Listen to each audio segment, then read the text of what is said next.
గత ప్రభుత్వంలో మంత్రిగా ఉన్న మల్లారెడ్డి మేడ్చల్ ఎమ్మెల్యే మంత్రి, ఇక్కడ మల్కాజ్గిరి ఎమ్మెల్యే మైనంపల్లి హనుమంతరావు.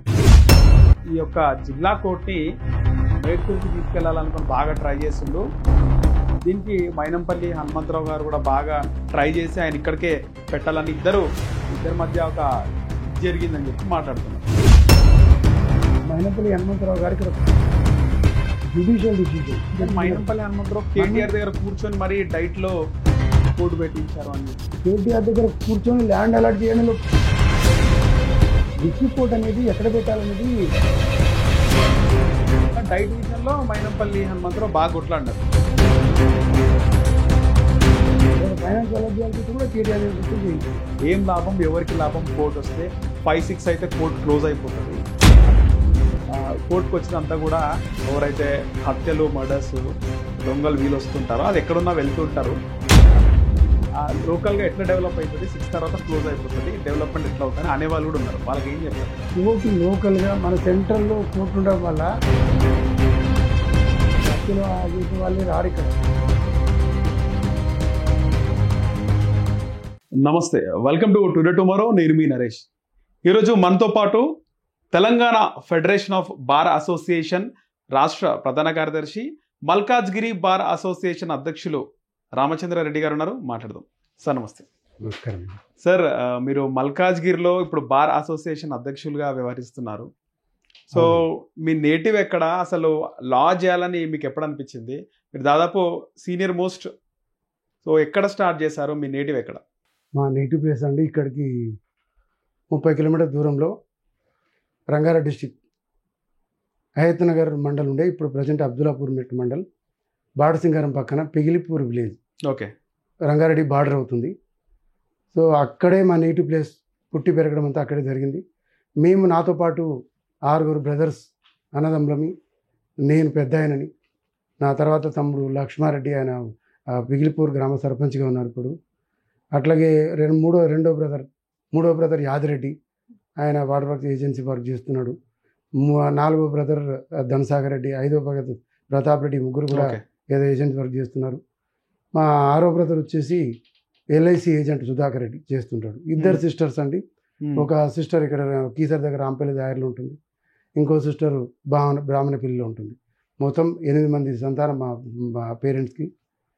సో చదివి అంతా చేసిందంతా కూడా, ఉండిందంతా కూడా నేటివ్ ప్లేస్ అయినటువంటి పిగిలిపూర్ విలేజ్లో.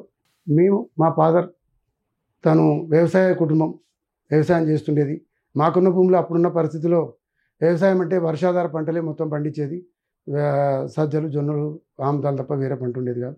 అట్లాంటి కండిషన్లో వాటి మీద ఆధారపడి బతకాలంటే సజ్జ జొన్ననే ఇంట్లో డైలీ ఫుడ్గా నడిచేది, సజ్జలే.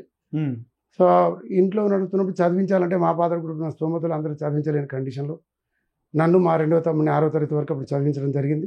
నేను 6 వరకు చదివిన, మా 2వ తమ్ముడు 3వ తరగతి వరకు చదివిండు. 6 చదివిన తర్వాత మాకు హెల్డర్ బ్రదర్ ఒక ఆయన ఉండేది అప్పట్లో. ఆయన చనిపోయింది కాబట్టి ఇప్పుడు మేము 6 అని చెప్పాల్సి వస్తుంది. ఓకే. ఆయన చనిపోయినప్పుడు 73లో ఆయన చనిపోయాడు. చనిపోయినప్పుడు ఏంటంటే మా ఫాదర్ నన్ను వెంటనే, నేను చదువు మానేస్తే ఇంట్లో కుటుంబాన్ని నడవడం కష్టం, నువ్వు కూడా వచ్చి పనిచేస్తే బాగుంటుందని చెప్తే, ఆయన మాట నువ్వు నాకు కొంచెం 5వ తరగతి ఉన్నప్పుడే మా ఫాదర్ ఆల్రెడీ చిన్న భూమి లిటిగేషన్ వచ్చినప్పుడు ఒక అడ్వకేట్ దగ్గర పోయి అడ్వకేట్ని కలిసి వస్తే, అడ్వకేట్ చాలా రెస్పెక్ట్ ఇస్తున్నారు, మంచి సమాజంలో బాగుంది సొసైటీలో అని చెప్పడం జరిగింది. అది వాళ్ళు మాట్లాడుతుంటే నేను విన్నాను. విన్నప్పుడు అనిపించింది, నేనెందుకు అడ్వకేట్ కాకూడదు, ఆ ప్రయత్నం చేద్దామనే ఆలోచన ఆ రోజు నాకు మనసులో వచ్చింది. కానీ 6వ తరగతి కాగానే మా ఫాదర్ బ్రదర్ చనిపోవడంతో నన్ను మానేయమని బలవంతంగా నన్ను చదువు మానిపించడంతో మానాల్సి వచ్చింది. బాధపడుతున్నాయినా సరే మాని ఒక 1 ఇయర్ మా ఫాదర్తో కలిసి వ్యవసాయం చేయడం జరిగింది. 1 ఇయర్ వ్యవసాయం చేసినాక మా నాన్నగారు చెప్పింది ఏంటంటే, నాన్నకి ఇల్లు నడవడం ఇబ్బంది అవుతుంది, ఓన్లీ మన వ్యవసాయం చేసుకుంటే సరిపోదు, నువ్వు ఇంకొకరి దగ్గర జీతం ఉంటే బాగుంటుందని చెప్పి మా దగ్గర కొండ నింగయ్య అని చెప్పి ఆయన దగ్గర యాదవ్ గారు వాళ్ళ దగ్గర జీతం పెట్టడం జరిగింది. నాకు అప్పట్లో ఏజ్ 14 ఇయర్స్. ఇట్లా ఆయన దగ్గర జీతం, ఆయన దగ్గర 4 జీతాలు ఉండేది, వాళ్ళతో పాటు నేను పనిచేస్తుండేది. సో డైలీ పశువుల పేడ తీయడం, బర్రెల పాలు, వ్యవసాయం మామూలుగా దాంతోపాటు అగ్రికల్చర్ చేసేది. సో రెగ్యులర్గా అక్కడ పనిచేస్తుండేది. అక్కడ చాలా హార్డ్ వర్క్ కానీ చేయాల్సి వచ్చేది. చిన్న ఏజ్ అయినా సరే ఎక్కువగా పని చేయాల్సి వచ్చేది. సమ్ టైమ్స్ చేయలేని కండిషన్లో ఒకసారి మా ఫాదర్తో చెప్తే, ఆయన వెళ్ళింది మా అబ్బాయిని ఇబ్బంది పెడుతున్నట్టు అని యజమాని అడగడం, ఏమైనా ప్రతి చిన్న తీసుకెళ్ళి బాధ చెప్తావా అని చెప్పి ఆ యజమాని నా మీద కోప్పడడం, దాంతో వాళ్ళకి చెప్పడం కాదు, మన పరిస్థితి లేక పనిచేస్తున్నప్పుడు వాళ్ళు చెప్పినట్టు వినాలి కానీ వాళ్ళు ఇలా చెప్పుకోవడం కరెక్ట్ కాదని చెప్పి తర్వాత చాలాసార్లు బాధ అనిపిస్తే నేను స్వయంగా బాధపడి ఏడ్చింది జరిగింది తప్ప ఎప్పుడు మా ఫాదర్ చెప్పలేదు. 1 year పని చేసిన తర్వాత మా ఫాదర్ చెప్పింది ఏంటంటే, మా నాన్నగారు, రెండవ తమ్ముడిని నీ ప్లేస్లో రీప్లేస్ చేస్తాను, ఆయన దగ్గర జీతం ఉండేటట్టు, నువ్వు మాత్రం ఇండియా సిటీలో వెళ్ళి ఎక్కడైనా పని చేయనైనా వ్యవసాయం ఎక్కడ కంపెనీలో పనిచేస్తే కొంత డబ్బు వస్తే అది కూడా బాగుంటుంది, ఓన్లీ ధాన్యం సరిపోదు. అప్పట్లో అంతా కూడా ఏదైనా సరే ఇచ్చి వస్తు మార్పిడే ఎక్కువగా ఉండేది. ఓకే. మా దగ్గర ఉన్న ఆమ్దాలు కానీ పండించిన తీసుకెళ్ళి ఊర్లుండే సావుకారి గారికి ఇవ్వడం, ఆయన అవి తీసుకొని కొంత రైస్ ఇవ్వడం. ఎందుకంటే రైస్ పండే చాలా తక్కువగా ఉండేది, నీరు లేక. సో అంతా వర్షాధార పంటలు ఉండేది. అట్లా ఈవెన్ ఆ వడ్రంగిలు వచ్చేస్తే నాగలి దున్యం వచ్చేసినా సరే నెలకు పండించిన పంట ఉంటే వీళ్ళందరికీ ఇవ్వడం, అలాగే ఇస్తూ వచ్చేది. డబ్బులు అసలు ఉండేది కాదు, వడ్లే ఇచ్చేది. అట్లాగే కమ్మరోళ్ళు వాళ్ళు చర్చేది, ఈ గొడ్డలు కొడవలు అవన్నీ చర్చిచ్చేది, ఇచ్చినందుకు వాళ్ళకు కూడా ధాన్యం ఇచ్చేది.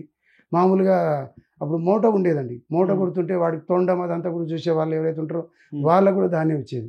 ప్రతి ఒక్కరు ధాన్యం ఇస్తే మీరేది కొంచెం ఉండేది. ఆ కొంచెం రైస్ మాకు తినడానికి సరిపోయడం కాదు, ఒక పూట రైస్ 2 పూటల గట్క అట్లా పెట్టేది. గట్క అంటే సద్దన్నం పెట్టేది. ఓకే. అట్లా లైఫ్ నడిచింది. బట్ ఎప్పుడైతే ఈ మానేసి అక్కడ పనిచేయడం మొదలుపెట్టినా మా ఫాదర్ నాన్న మానిపించి వచ్చి సిస్టర్ కీసర్లో ఉండేది కాబట్టి మా బావ పాపిరెడ్డి గారు ఆయన ఇక్కడికి వచ్చి వ్యవసాయం అక్కడ ఇద్దరు ఇక్కడ చేయలేరునైనా తీసుకెళ్ళి ఒకరిని అక్కడెక్కడ పెద్దోని తీసుకెళ్ళి కొంచెం 6 వరకు చదివింది కదా, ఈ చిన్నోడు 3 వరకే చదివింటే రెండోడు ఈయన ఇక్కడ పెడతాను ఒకటి తీసుకొస్తే మా బావగారు తీసుకెళ్ళి దాయర కీసర్ని తీసుకొచ్చి ఇక్కడ మన దీపక్ ఇండస్ట్రీ అని మల్లాపూర్లో ఇనుము కంపెనీలో స్టీల్ కంపెనీలో ఒక హెల్పర్ వెల్డింగ్ చేసే ఆయన చేత వెల్డర్ చేతి కింద హెల్పర్గా పనిచేయడం పెట్టాడు. డైలీ 5 రూపీస్ ఇచ్చేది 1980లో. సో 5 రూపీస్ శాలరీతో వారాలు 4-5 కట్ చేస్తే నెలకు 30 వస్తుండేది. అది మా నాన్నకు పంపించేది. మనకి ఇక్కడ ఏంటంటే ఒక రూమ్ తీసుకొని 20 రూపాయలు రెంట్ అండి. రేకులు అది యాంగ్రీస్ పెంకతో ఇల్లు ఉండేది. అలా కింద మట్టి అలుకు వారానికి నెలకోసారి పేడతో అలుక్కొని ఉంటుండేది. 4 కలిసి మనిషికి 5 రూపాయలు పెట్టి ఆ రెంట్కుంటూ అక్కడి నుంచి పని చేసుకుంటూ ఊళ్ళో నుంచి పచ్చడో లేకుంటే కారం తీసుకొచ్చి చేసుకోవడం తప్ప ఇక్కడ కొని చేయడం ఎక్కువ చేసేది కాదు. ముందు వచ్చే డబ్బులు ఎంత మిగిలితే అంతా మా నాన్నకు పంపిస్తుండేది. ఇలా కొంతకాలం లైఫ్లో మర్చిపోలేని ఒక్క సంఘటన ఏంటంటే మల్లాపూర్, ఆల్మోస్ట్ ఇక్కడ అందరికి తెలిసిందే. మల్లాపూర్లో నేను నాకు కొత్త జాబ్ 150 రూపాయలు చాలా తక్కువ ఉంది, ఎక్కువ నాచారం మీద కంపెనీ హెల్పర్గా ఇస్తారట. అంటే ఆడిపోవాలంటే డబ్బులు లేక, చేతులకు కాళ్ళకి చెప్పులు లేక, ఆ కండిషన్లో ఎండకు నడుచుకుంటూ పోవాలంటే ఇబ్బంది అయితే స్పీడ్గా పరిగెత్తి కొంత దూరం పోయి ఒక నీడ కొంచెం నిలబడి కొంచెం కాళ్ళు చల్లగైనాక మళ్ళీ పరిగెత్తి కొంచెం నిలబడి అలాగుంటూ నాచారం దాకా పరిగెత్తుకుంటూ పోయి అక్కడ జాబుల కోసం వెతుకొని ఇండస్ట్రీలో అక్కడ జాబులు దొరకట్లేదంటే మళ్ళీ నడుచుకుంటూ అట్లా వచ్చి ఇది ఎప్పుడు ఏంటంటే కాళ్ళ చెప్పులకి ఇబ్బంది పడ్డ రోజు అదైతే ఇప్పుడు మర్చిపోలేకుండా అనిపిస్తుంది. సో ఇలా చేసుకుంటూ వేరు కంపెనీలో పనిచేసుకుంటూ డేలో ఒక కంపెనీలో, నైట్ ఒక కంపెనీలో, నైట్ అంతా పోయి ఒక ఇనుప కంపెనీలో భారత్ స్టీల్లో మూలాల్లో పనిచేసేది. డే అంతా చెర్లపల్లి ఒక కంపెనీలో పనిచేసేది. అప్పుడు తర్వాత అశోక్ నగర్ షిఫ్ట్ అవ్వడం జరిగింది. అక్కడ 200 ఇస్తారంటే అక్కడికి పోవడం. అప్పుడు మీ ఏజ్ ఎంత సార్? అప్పుడు నా ఏజ్ 80 అంటే 82 అంటే ఆల్మోస్ట్ 17 ఏళ్ళు 16 ఏళ్ళు 16 ఇయర్స్ అయింది అప్పటికి. హైదరాబాద్కి వచ్చినప్పుడు 15 ఇయర్స్ 16 ఇయర్స్ చెర్లపల్లి ఏరియా అక్కడంతా పనిచేయడం జరిగింది. చెర్లపల్లి ఒక కంపెనీలో నీళ్లు కొట్టడానికి. చదువుకుంటున్నారు అప్పుడు? చదువు లేదు. చదువు మానేసి వచ్చిన 78లోనే 77లో చదువు 78లో క్లోజ్. చదువు పనిచేసి 79లో పనిచేసిన, 80లో ఎక్కడ వచ్చేసిన. ఆ విధంగా 1 year అక్కడ 1 year 2 years చేసిన. 78, 79 2 నెలలు అక్కడ చేసి 80లో ఇక్కడ వచ్చిన. హైదరాబాద్ రావడం జరిగింది. 15 years 16 years మొత్తం అక్కడ చెర్లపల్లి ఏరియాలో అక్కడక్కడ పనిచేసిన. చెర్లపల్లి ఏరియాలో పనిచేసినప్పుడు ఒక ఇండస్ట్రీలో పనిచేసిన. కొత్తగా కంపెనీ కడుతూ 250 ఇస్తారట అంటే 40 ఇస్తారట అంటే అందులో జాయిన్ అయిపోయి వాళ్ళు ఏంటంటే రోజు నీళ్ళు కొట్టాలంటే ఒక దూరం బావి దగ్గర నుంచి చేతుకొని నీళ్ళు నెత్తి మీద ఇనుప బిందె ఎత్తుకొని అవి తీసుకొచ్చి వాటికి నీళ్ళు కొట్టడం ఆ పని కొంతకాలం చేసిన.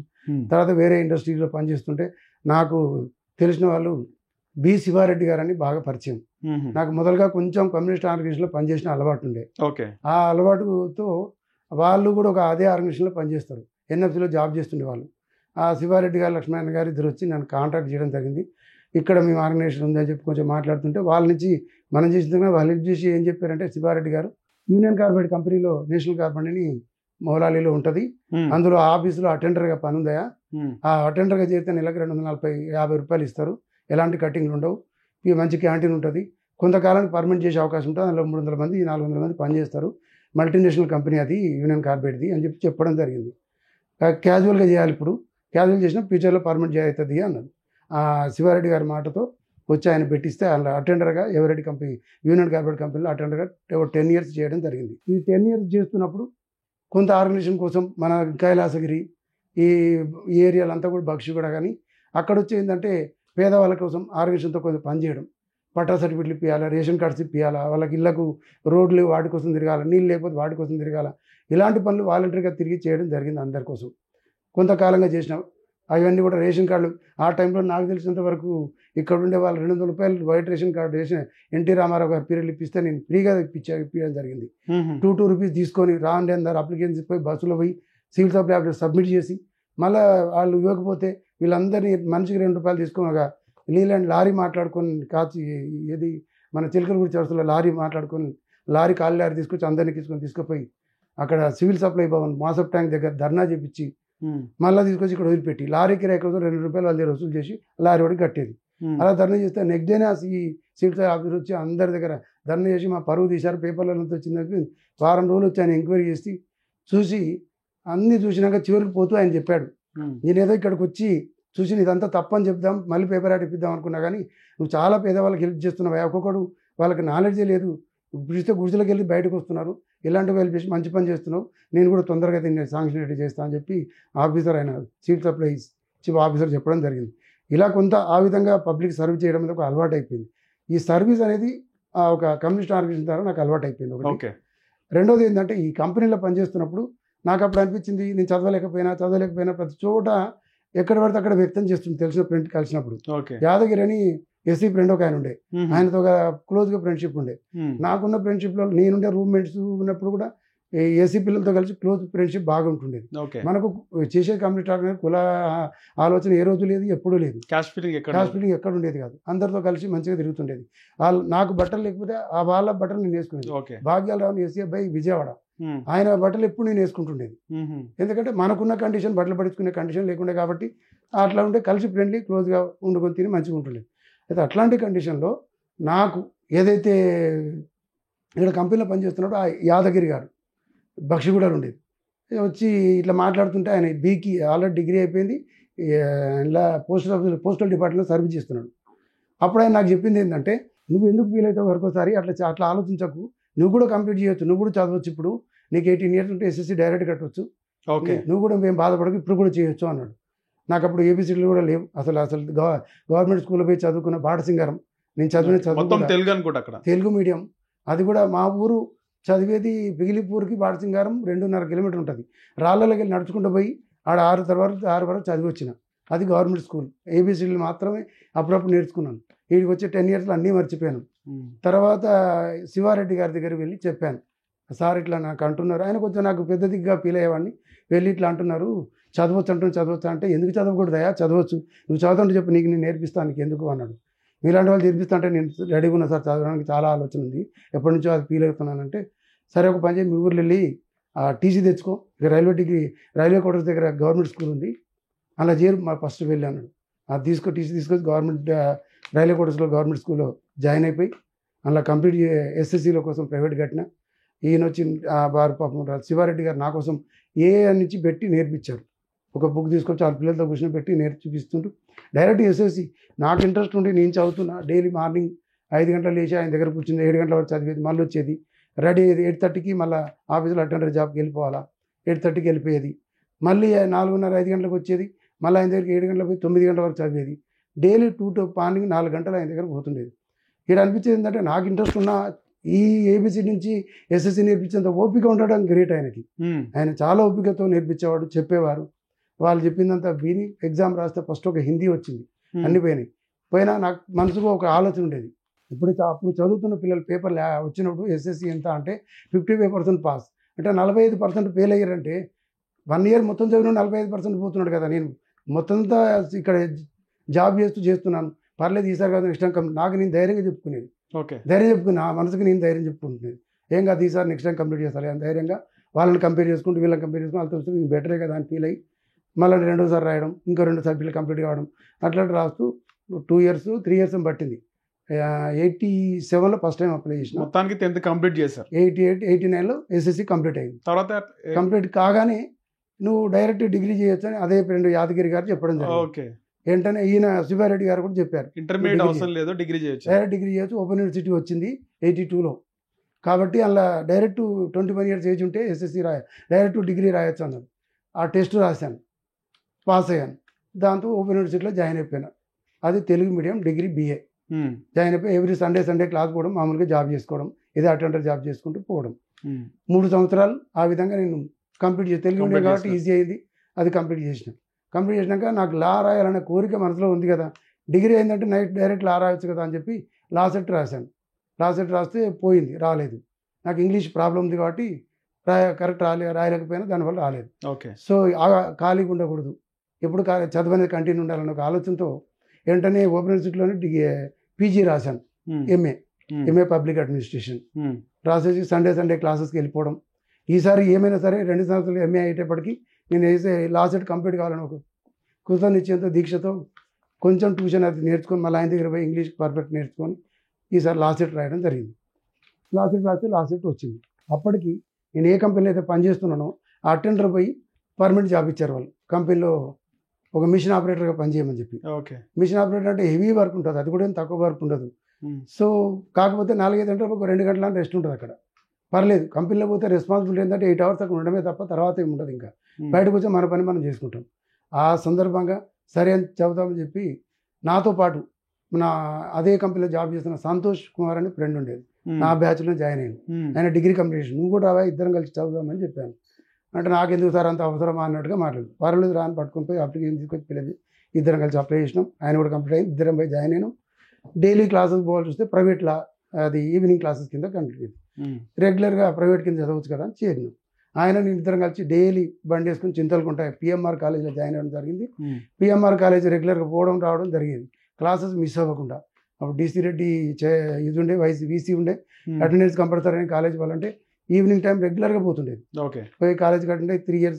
ఫస్ట్ నిజంగా చెప్పాలంటే జాయిన్ అవ్వగానే ఆ లీగల్ నాలెడ్జ్ ఆ బుక్ చూసినాక కళ్ళకి నీళ్ళు వచ్చినాయి, చదవలేను నేను, మళ్ళీ రీచ్ కాలేకపోతున్నా అనే ఫీలింగ్, అనే ఆలోచన ఉంటే ఇట్లా కాదు అని చెప్పి మళ్ళీ మా ఫ్రెండ్ సోమశేఖర్ అని ఒక ఆయన ఉండే, ఆయన లా కంప్లీట్ చేసిన.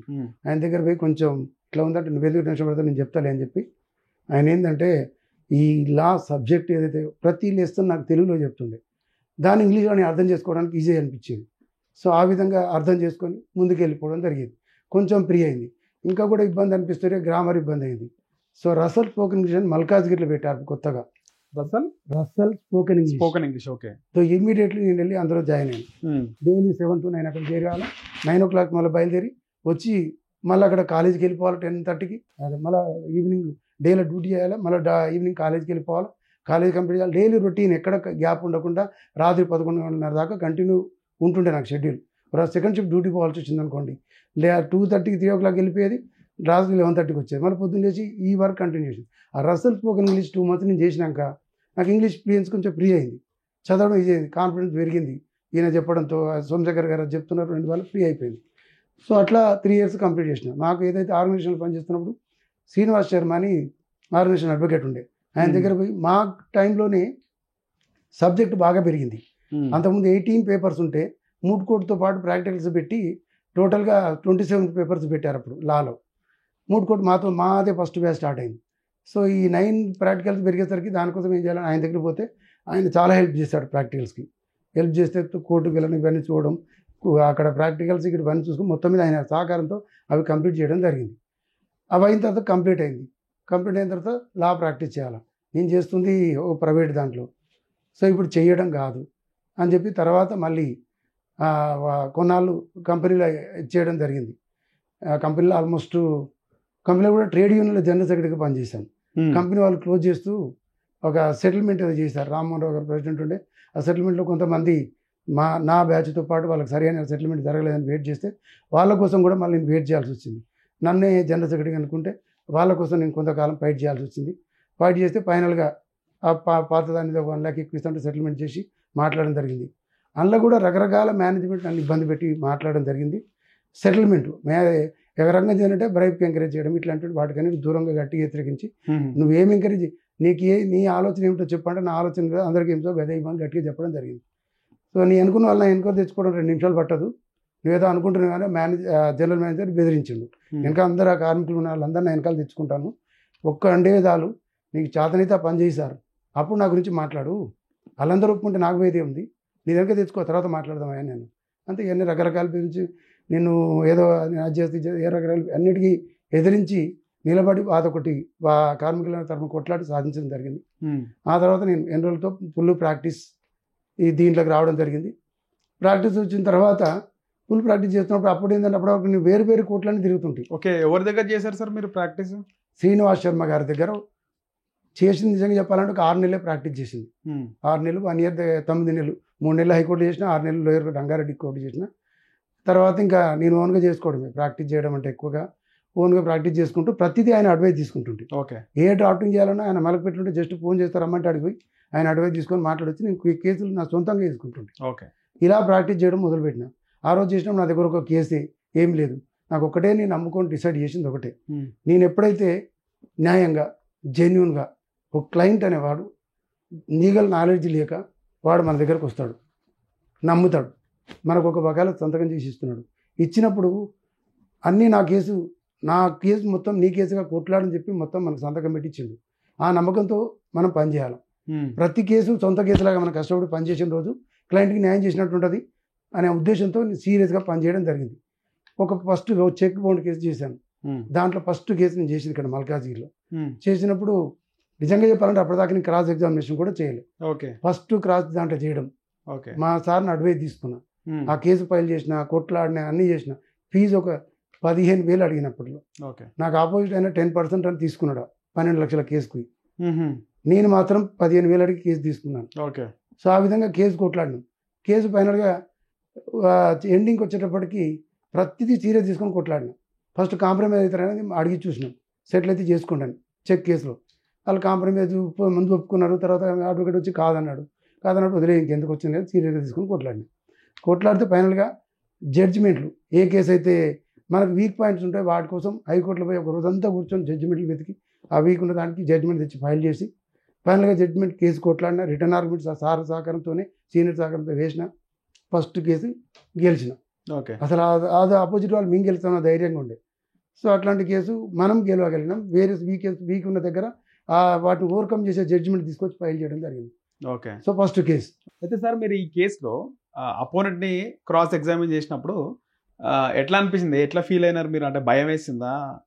ఫస్ట్ టైం చేసినాం. నేను అడిగేది కరెక్ట్ పాయింట్ ఉండాలా, పాయింట్స్ కరెక్ట్ అడుగుతున్నాడా లేదా, ఇంకేమో అంటే నాకు ఒక ధైర్యం ఏముంది అంటే మా సీనియర్ చెప్పిండు ఏ క్వశ్చన్స్ అడగాలా ఏమేమి చేయాలని. ఆయన మీద డిపెండ్ అయినా కదా, ఆయన రాసిందంటే పూర్తి నమ్మకం ఇంకా పర్ఫెక్ట్ ఉంటుంది అని. ఆయన ఆల్మోస్ట్ ఆయన చెప్పిందే రాసిన. ఆ రోజు ఆయన ఏం చెప్పిండో అవి మాత్రమే అడిగిన. తర్వాత నాకు ఆలోచన ప్రకారం ఇంక కొన్ని అడిగిన. అపోనెంట్ అడ్వకేట్ అబ్జెక్షన్ ఏం చేయలేదా మీకు క్రాస్ ఎగ్జామిన్? క్రాస్ చేస్తుంటే ఇది క్వైట్ న్యాచురల్ జరుగుతుంటారు సార్. కొన్ని వాళ్ళు అబ్జెక్షన్ చేస్తుంటారు, మనం చెప్తున్నాం జడ్జి గారు కానివ్వండి అంటారు, ఇవి జరుగుతుంటాయి. కానీ నిజంగా క్రాస్ ఎగ్జామినేషన్ అనేది ఒక రకంగా చెప్పాలంటే సినిమాలో ఉన్నట్టు ఉండదు సార్. సినిమాలో వేరు, నిజ జీవితం ప్రాక్టికల్గా జరిగేది వేరు. అంత అబ్జెక్షన్ ఓవర్లు అట్లా ఇట్లాంటివన్నీ సినిమాలో మాత్రం ఉంటాయి. ఇక్కడ చెప్పినప్పుడు అబ్జెక్షన్ చెప్పినప్పుడు ఆ జడ్జి గారు చెప్తారు, ఓకే యూ ప్రొసీడ్ అంటారు, పర్లేదు మీరు ప్రొసీడ్ కండి అని చెప్తే మనం ప్రొసీడ్ అయిపోతుంటాం. అట్లా కొన్ని క్వశ్చన్స్ అవసరం లేదు, ఓవర్ రూల్డ్ అనేది సినిమాలు ఉంటుంది. కానీ ఇక్కడ ఏం చెప్తారు, ప్రొసీడ్ కండి అని చెప్పి జడ్జి గారు మనకు చెప్తారు, ఓకే పర్లేదు సార్ అని మా అదర్ సైడ్ అడ్వకేట్ చెప్తాడు, ఇక్కడ ప్రొసీడ్ కమ్మని చెప్తారు. ఇది జెన్యున్గా జరిగేది, కోర్టులో నిత్యం జరిగేది. ఏదైనా అబ్జెక్షన్ ఉంటే జడ్జి గారు అంటారు ఆల్రెడీ కవర్ అయిందండి, ఇది వద్దులే, దీనికి రిలేటెడ్ కాదు కదా అని అంటారు. సో అట్లా దాన్ని రిలేటెడ్ చూసుకొని అడుగుతాం, లేని అడుగుతాం, అన్నీ అడుగుతుంటాం. సో ఒక రకంగా ధైర్యం వచ్చింది. అట్లా 1 by 1 కేసులు తీసుకోవడం. ఒక కేసుతో స్టార్ట్ అయినప్పుడు నాకు అనిపించింది, ఒక ఫ్రెండ్ అడిగిండు, మంత్రి నీకు 10,000 గిట్టుబాటు అవుతుందా, ఇప్పుడు కంపెనీ ఉండగా 12,000 వచ్చేది కదా అదన్నా వస్తుందా అంటే, నిజానికి నాకు అంత శాలరీ వస్తలేదు, ఈయన అడిగితే ఏం చెప్పాలో అర్థం కాక సరే అన్న వస్తుంది అన్నాను. వాస్తవానికి అంత వస్తలేదు. ఒక అపనమ్మకం, ఈ ఫీల్డ్లో నిలబడతానా లేదా, నాకు నెలకు మంత్లీ నడిపించేట్టు వస్తుందా లేదా మనకు అధైర్యంగా ఉండేది. అప్పుడు అనిపించింది మనం నిజాయితీగా పనిచేసుకుంటూ పోతాం, ఏదో ఒక రోజు రీచ్ అవుతాం. నాకు ఒక బాగా ఏంటంటే, నాకు ఏదైతే చదువు చెప్పిన శివారెడ్డి గారు ఎప్పుడు ఒక మాట అంటుండే, ఆ కంపెనీలో పర్మనెంట్ చేస్తలేరు సార్, మీరు 2 ఏళ్ళు చెప్పి 3 ఏళ్ళు అవుతుంది అన్నారు, 10 ఏళ్ళు అయినా పర్మనెంట్ కాలేదంటే నువ్వు కష్టపడుతూ పనిచేయ, కష్టపడే వాడిని ఎవరు వదులుకోరు, ఏదో ఒక రోజు పర్మనెంట్ చేస్తారులే, వాడు చేయాలని చూడకు, నీ పనులు చేసుకుంటూ పోయి చేసేటప్పుడు చేస్తాను. ఆయన చెప్పింది అబ్సల్యూట్లీ కరెక్ట్. నేను 10 ఇయర్స్ చేసిన తర్వాత ఆ కంపెనీలో పర్మనెంట్ చేశారు. చేసినప్పుడు ఆ కంపెనీ పర్సనల్ మేనేజర్ దగ్గర స్వీట్ బాక్స్ తీసుకుపోయి ఇంట్లో పోయి ఇస్తే ఆయన ఒకటే అన్నాడు, నీ స్వీట్ నాకెందుకయ్యా, నీకు జాబ్ ఇచ్చినందుకు చాలా హ్యాపీగా ఉంది, నీ స్వీట్ తినంత హ్యాపీగా ఉంది, నేను నీకు జాబ్ ఇవ్వాలంటే మేనేజ్మెంట్ కోటా నుంచి ఇవ్వాలనుకున్నాను, యూనియన్ వాళ్ళు ఒప్పుకోరనుకున్నాను, యూనియన్ దగ్గర ఉంది నీ ప్రపోజల్ పెడితే చేయండి సార్ పాపం కష్టపడతారు ఆయనకి ఇవ్వండి అని చెప్పి వాళ్ళు అన్నారు. నీ విషయంలో నా దగ్గరే ఉంటావు అనుకున్నా కానీ ఎంటైర్ స్టాఫ్ కాదుగా అందరి దగ్గర కూడా ఇదే ఉద్దేశం ఉంది నీ మీద, ఇలా మెయింటైన్ చేయడం ఎవరి వల్ల కాదు, నువ్వు చాలా మంచిగా పనిచేస్తున్నావు, గ్రేట్, నీకు ఇచ్చిన నేనే హ్యాపీగా ఫీల్ అవుతున్నా, ఇలాంటి స్వీట్ నాకు కాదు ఇంకెవరి దగ్గర పోయి ఎవరు ఇవ్వకు, నీ కష్టానికే నీకు దక్కింది అనుకో, అంతేగాని నేను ఎవరు నువ్వు కృతజ్ఞత చెప్పక్కలేదు, మేమే కృతజ్ఞతగా మీకు ఇచ్చి జాబ్ ఇచ్చినామని చెప్పి ఆయన చెప్పడం జరిగింది. మహేంద్ర హెల్త్ ఉంటే లక్ష్మణరావు గారని మంచిగా హెల్ప్ చేశారు, జాబ్ చేసింది. ఇలాగ వచ్చేస్తే ఇంకా ఇదే నమ్మకంతో ఇక్కడికి వచ్చినప్పుడు ఆ నమ్మకంతో ఆయన చెప్పిన మాటలు గుర్తు చేసుకొని రెగ్యులర్గా ప్రతి కేసు తీసుకొని ప్రతి ఒక్కరు చెప్పింది వింటూ ఆ కేసు విషయంలో సీరియస్గా కష్టపడుతూ ఏ కేసు డ్రాఫ్టింగ్ చేయాలన్నా మలకపెట్టి ఫోన్ చేసి ఉరికేది. ఆయన ఎప్పుడైనా ఫోన్ చేస్తే ఇవాళ నాకు వీలు కాదు రేపు చూద్దామనేది, రేపు మళ్ళీ ఫోన్ చేసేది. ఆ తర్వాత ఫోన్ చేస్తే నేను రమ్మణ ఆలస్యం మన ఇంటి పక్కన ఉన్నట్టుగా స్పీడ్గా పరిగెత్తి ఉరికేది, ఆయన టైం ఇస్తే చాలు అంత స్పీడ్గా వెళ్ళి ఆయన చెప్పేదంతా నోట్ చేసుకుని వచ్చేది, ఆ ఫ్యాక్ట్స్ డాక్యుమెంట్స్ ఆయన ఇచ్చేది, ఆయన చెప్పిన డాక్యుమెంట్స్ ఇస్తుంది. అలా చేస్తూ చేస్తూ డ్రాఫ్టింగ్ ప్రాక్టీస్ అయిపోయింది. ఈ ఫీల్డ్లో డ్రాఫ్టే మెయిన్ ఇంపార్టెంట్ ఉంటుంది, డ్రాఫ్టింగ్ పర్ఫెక్ట్ చేస్తే మిగతా తర్వాత చేయొచ్చు అని నాకు అర్థమైంది. సో డ్రాఫ్టింగ్ పర్ఫెక్ట్ ఆయన దగ్గర నేర్చుకోవడం జరిగింది. నా వరకు 1 by 1 ఒక కేసు చేస్తూ ఉంటే ఆ చేసినాక ఇంకో ఏ కేసు అయితే ఎన్ఐ కేసుని గెలిపించిన ఆయనకి ఇద్దరిని పట్టుకొచ్చింది, అలా చేసుకుంటూ పోతే ఇంకో సివిల్ కేసు, ఇలా ఒక్కొక్క క్లయింట్ కొత్త వాళ్ళని పట్టుకురావడం, ప్రతి కేసు నేను అదే సీరియస్గా పనిచేసుకుంటూ పోవడం, దాంతో నాకు కేసులు పెరగడం, ఇవాళ ఈ స్టేజ్కి రావడం, ఇన్ని కేసులు పెరగడం. నా దగ్గర ఇప్పుడు 4 పిల్లలు పనిచేస్తున్నారు, నేను పనిచేస్తున్నా, 4 కొలీగ్స్ ఉన్నారు, 5 నుండి ఆఫీస్ ఉన్నాడు. అదే కాకుండా మీరు రాష్ట్ర అసోసియేషన్ బార్ అసోసియేషన్కి మీరు జనరల్ సెక్రటరీగా ఉన్నారు, మల్కాజ్గిరి బార్ అసోసియేషన్కి రెండోసారి మీరు అధ్యక్షునిగా సేవలు అందిస్తున్నారు. సో ఇది ఒక బర్డెన్ అనుకోవచ్చా? అంటే మీరు అడ్వకేట్గా మీ రోల్ ఉంటుంది, మీ పర్సనల్ ఫ్యామిలీ పిల్లలు ఉంటారు, అది కాకుండా మీ ప్రొఫెషన్ కాకుండా ఇది ఒక అదనపు బాధ్యతగా మీరు ఎప్పుడైనా బర్డెన్గా ఫీల్ అయినారా? నాకేంటంటే ప్రధానంగా ఏంటంటే ఎప్పుడైతే నాకు సర్వీస్ అలవాటు అయిందో, ఒక ఆర్గనైజేషన్లో పనిచేసి పేదవాళ్ళ కోసం సర్వీస్ చేయడం చేసినామో ప్రతి చోట సర్వీస్ చేయాలని ఆలోచన ఉంటుంది. ఆలోచన బట్టి నేను ఉండే కాలనీ రాఘవేంద్ర నాయర్ కూడా జనరల్ సెక్రటరీ ఉండి ఆ రోడ్లన్నీ వేయించడం కోసం మున్సిపాలిటీ చుట్టూ తిరిగి వేయించడం జరిగింది.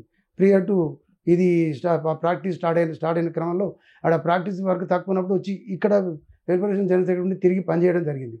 సో ఆల్మోస్ట్ నేను ఫీల్ అయ్యేది ఎప్పుడు ఏంటంటే ఎప్పుడు వ్యక్తి ఖాళీగా ఉండకూడదు, ఏదో ఒక పని చేస్తుండాలి.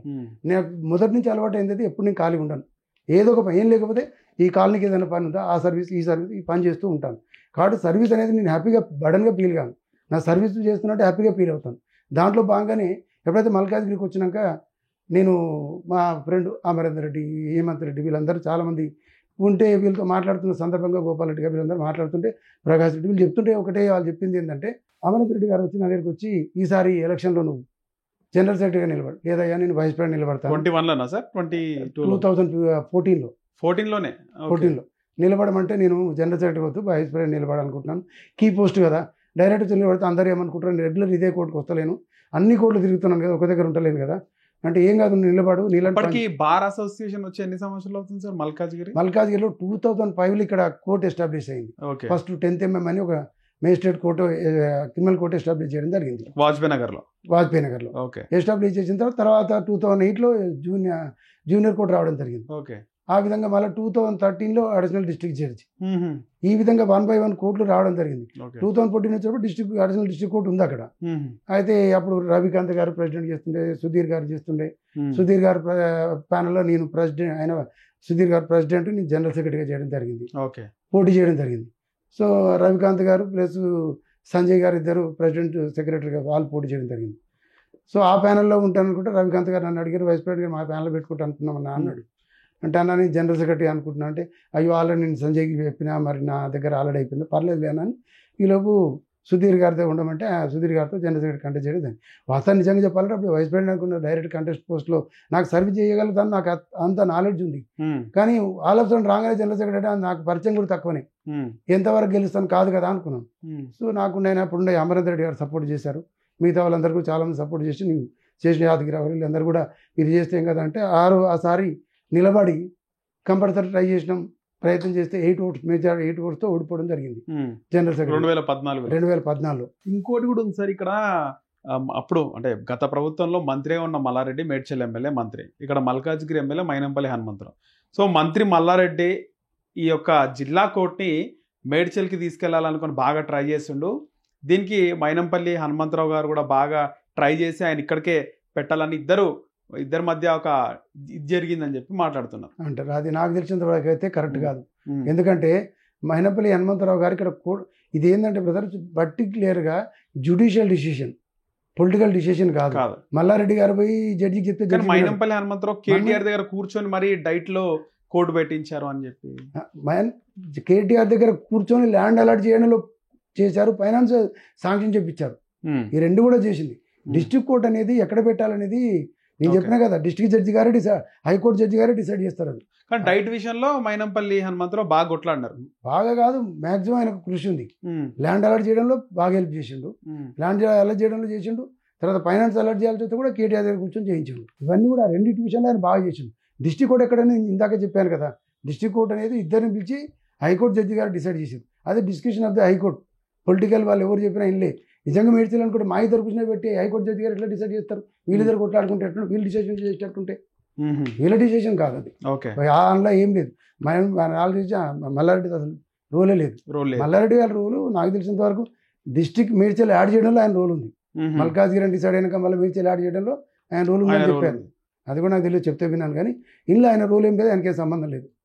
ఈ విషయంలో మాత్రం మైనంపల్లి హనుమంతరావు లోకల్ ఎమ్మెల్యే గారు మంచిగా సపోర్ట్ చేశారు. అన్ని విషయాల్లో చేయడానికి తొందరగా కావడానికి కారణం మనం ఎంత తిరిగి పనిచేస్తున్నాం, ఆయన సపోర్ట్ చేయడం కూడా అంతే చాలా వరకు హెల్ప్ అయింది.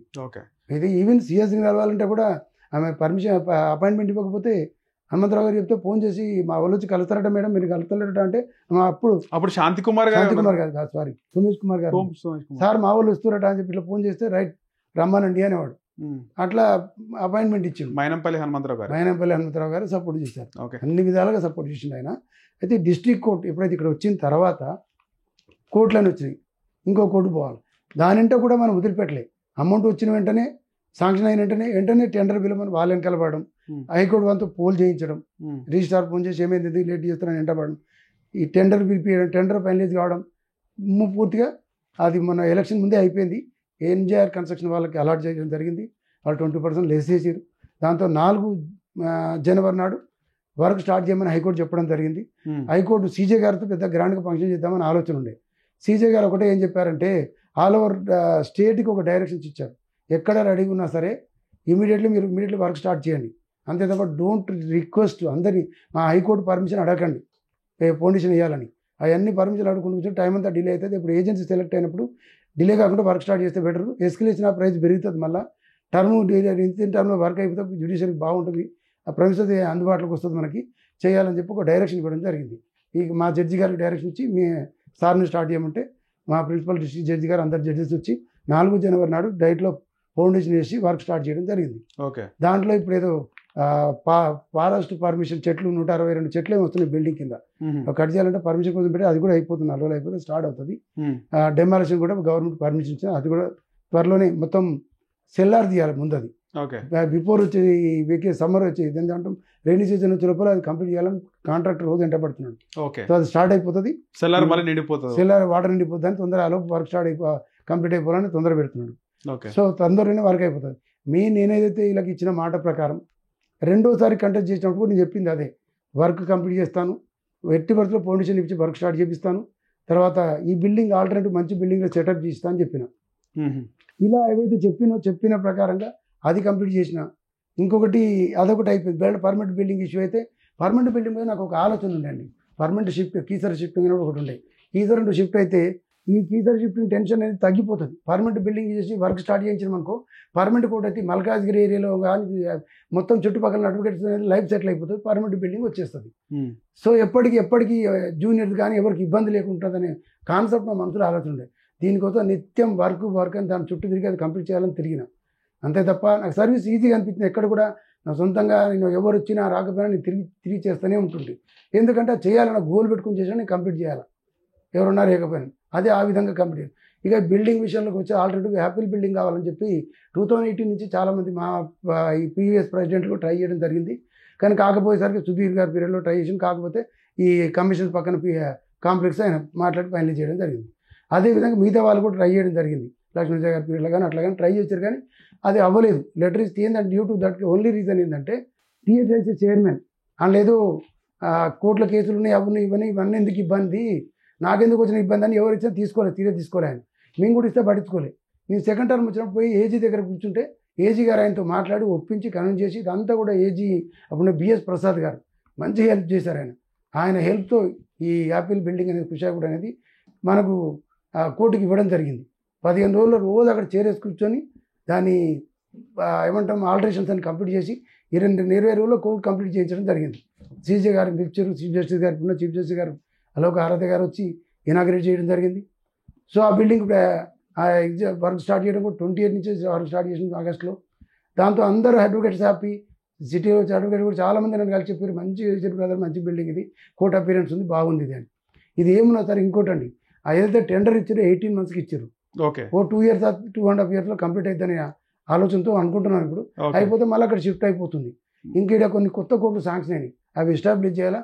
వాటి కోసం మిగతా ఏరియా సింక్లేర్ కంపెనీ అని ఒకటి ఉంది లోపల, ఇంకా వాళ్ళు ఎప్పుడో 25 ఏళ్ళు రెంట్ కట్టట్లేదు, ఖాళీ చేయట్లేదు.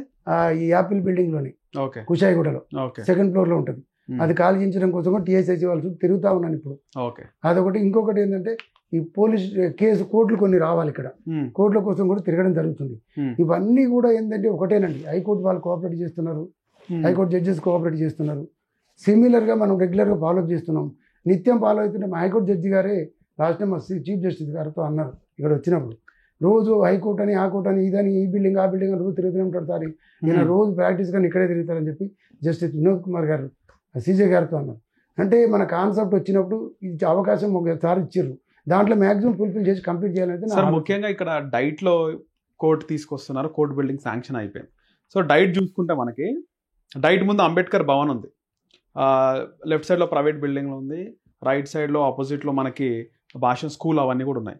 సో మీరు లేన్ చూసుకుంటే మీరు వినాయక్ నగర్ నుంచి హనుమాన్ కమాన్ జిల్లా పరిషత్ స్కూల్ ఉంటుంది, స్కూల్ దాటాక లెఫ్ట్ సైడ్లో శివాలయం, ఆ లేన్ దాటాక శివాలయం దాటిన తర్వాత కొంచెం క్రాస్ ఉంటుంది, అక్కడ రోడ్డు కొంచెం కంజెస్టెడ్గా ఉంటుంది, అంటే దగ్గరకు ఉంది రోడ్డు. ఇప్పుడు అంటే ఇసుకే అవన్నీ పెడుతున్నారు, తర్వాత పోతే అనుకోండి రోడ్డు కొంచెం కంజెస్టెడ్గా ఉంది. ఇప్పుడు డెమాలిషన్ తర్వాత కోర్టు లోపలికనే కడతారా లేకపోతే అదే బార్డర్తో కడతారంటారా? ఇప్పుడు మీరు ఆ గేట్ ఎంటర్ అయినాక చూస్తే బిల్డింగ్ ఎక్కడైతే స్టార్ట్ అయింది కదండి, ఒక బిల్డింగ్ లోపల కనిపిస్తుంది కదా, లెఫ్ట్ సైడ్ రోడ్ కాదు, రైట్ సైడ్.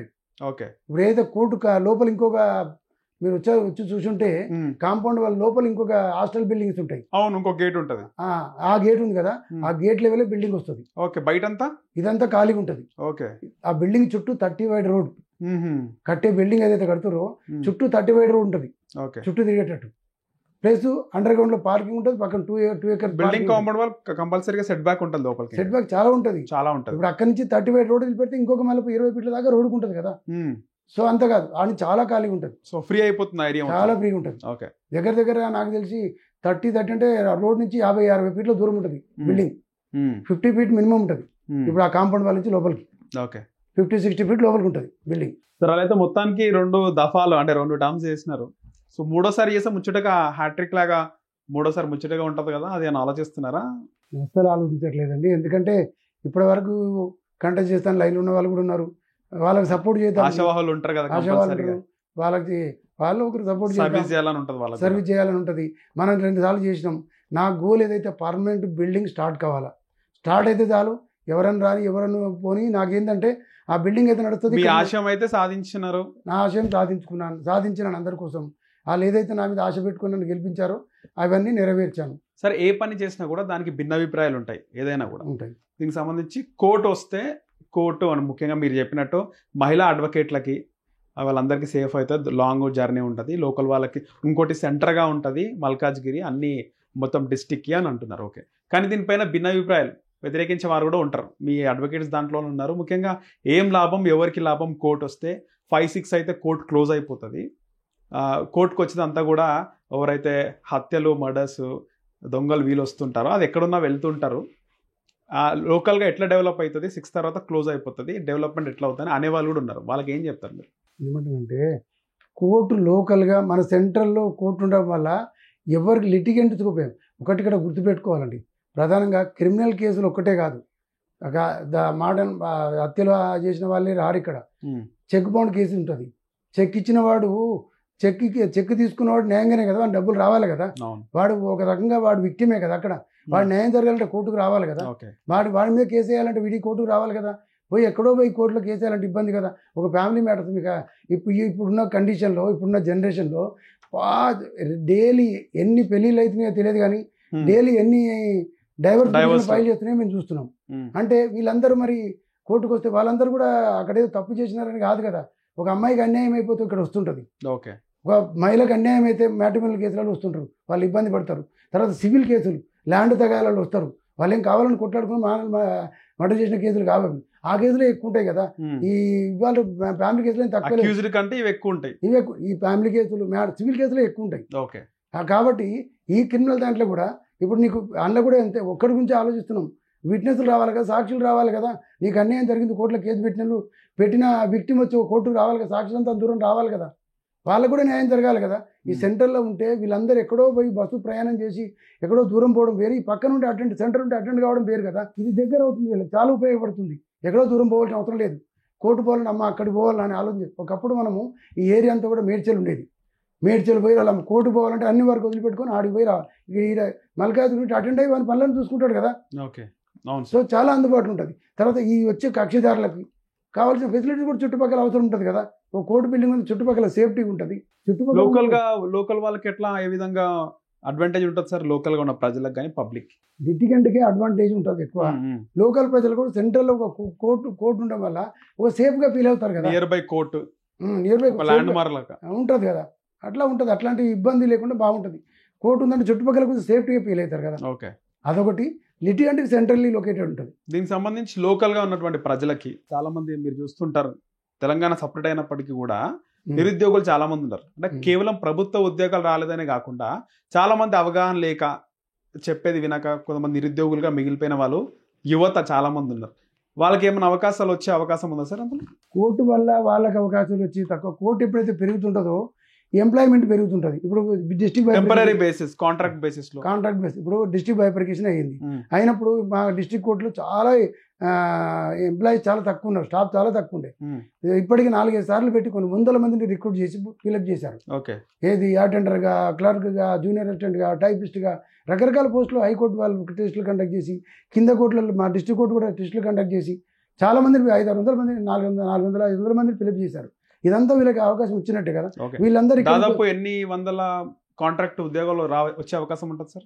కోట్లు పెరిగిన దాన్ని బట్టి వస్తుంటాయి. ప్రస్తుతం అయితే మీకున్న అవగాహన ప్రకారం? మాకు అవగాహన ప్రకారం కొన్ని వేలలోనే ఉంటుంది, వందల దగ్గర 1000 దాటి ఉంటాయి, దగ్గర 1000 దాకా మినిమం ఉంటుంది. ఎందుకంటే కొత్త కోట్లు వచ్చినాయి, ఒక్క రోజు రావు ఇవన్నీ. రేపు 4 కోట్లు వచ్చినాయి, ఒక కోర్టుకు 10 మంది 40 మంది 50 మంది వస్తారు, 50 మంది వస్తారు, ఇంకో 2 కోట్లు వచ్చింది. ఇవి నిరంతరం పెరుగుతుంటుందండి, ఒక రోజు అని చెప్పేటట్టు ఉండదు. ఒక కోర్టు పెరిగినప్పుడల్లా ఒక 20-30 మంది షాప్, 40 మంది షాప్ మినిమం వస్తుంటారు.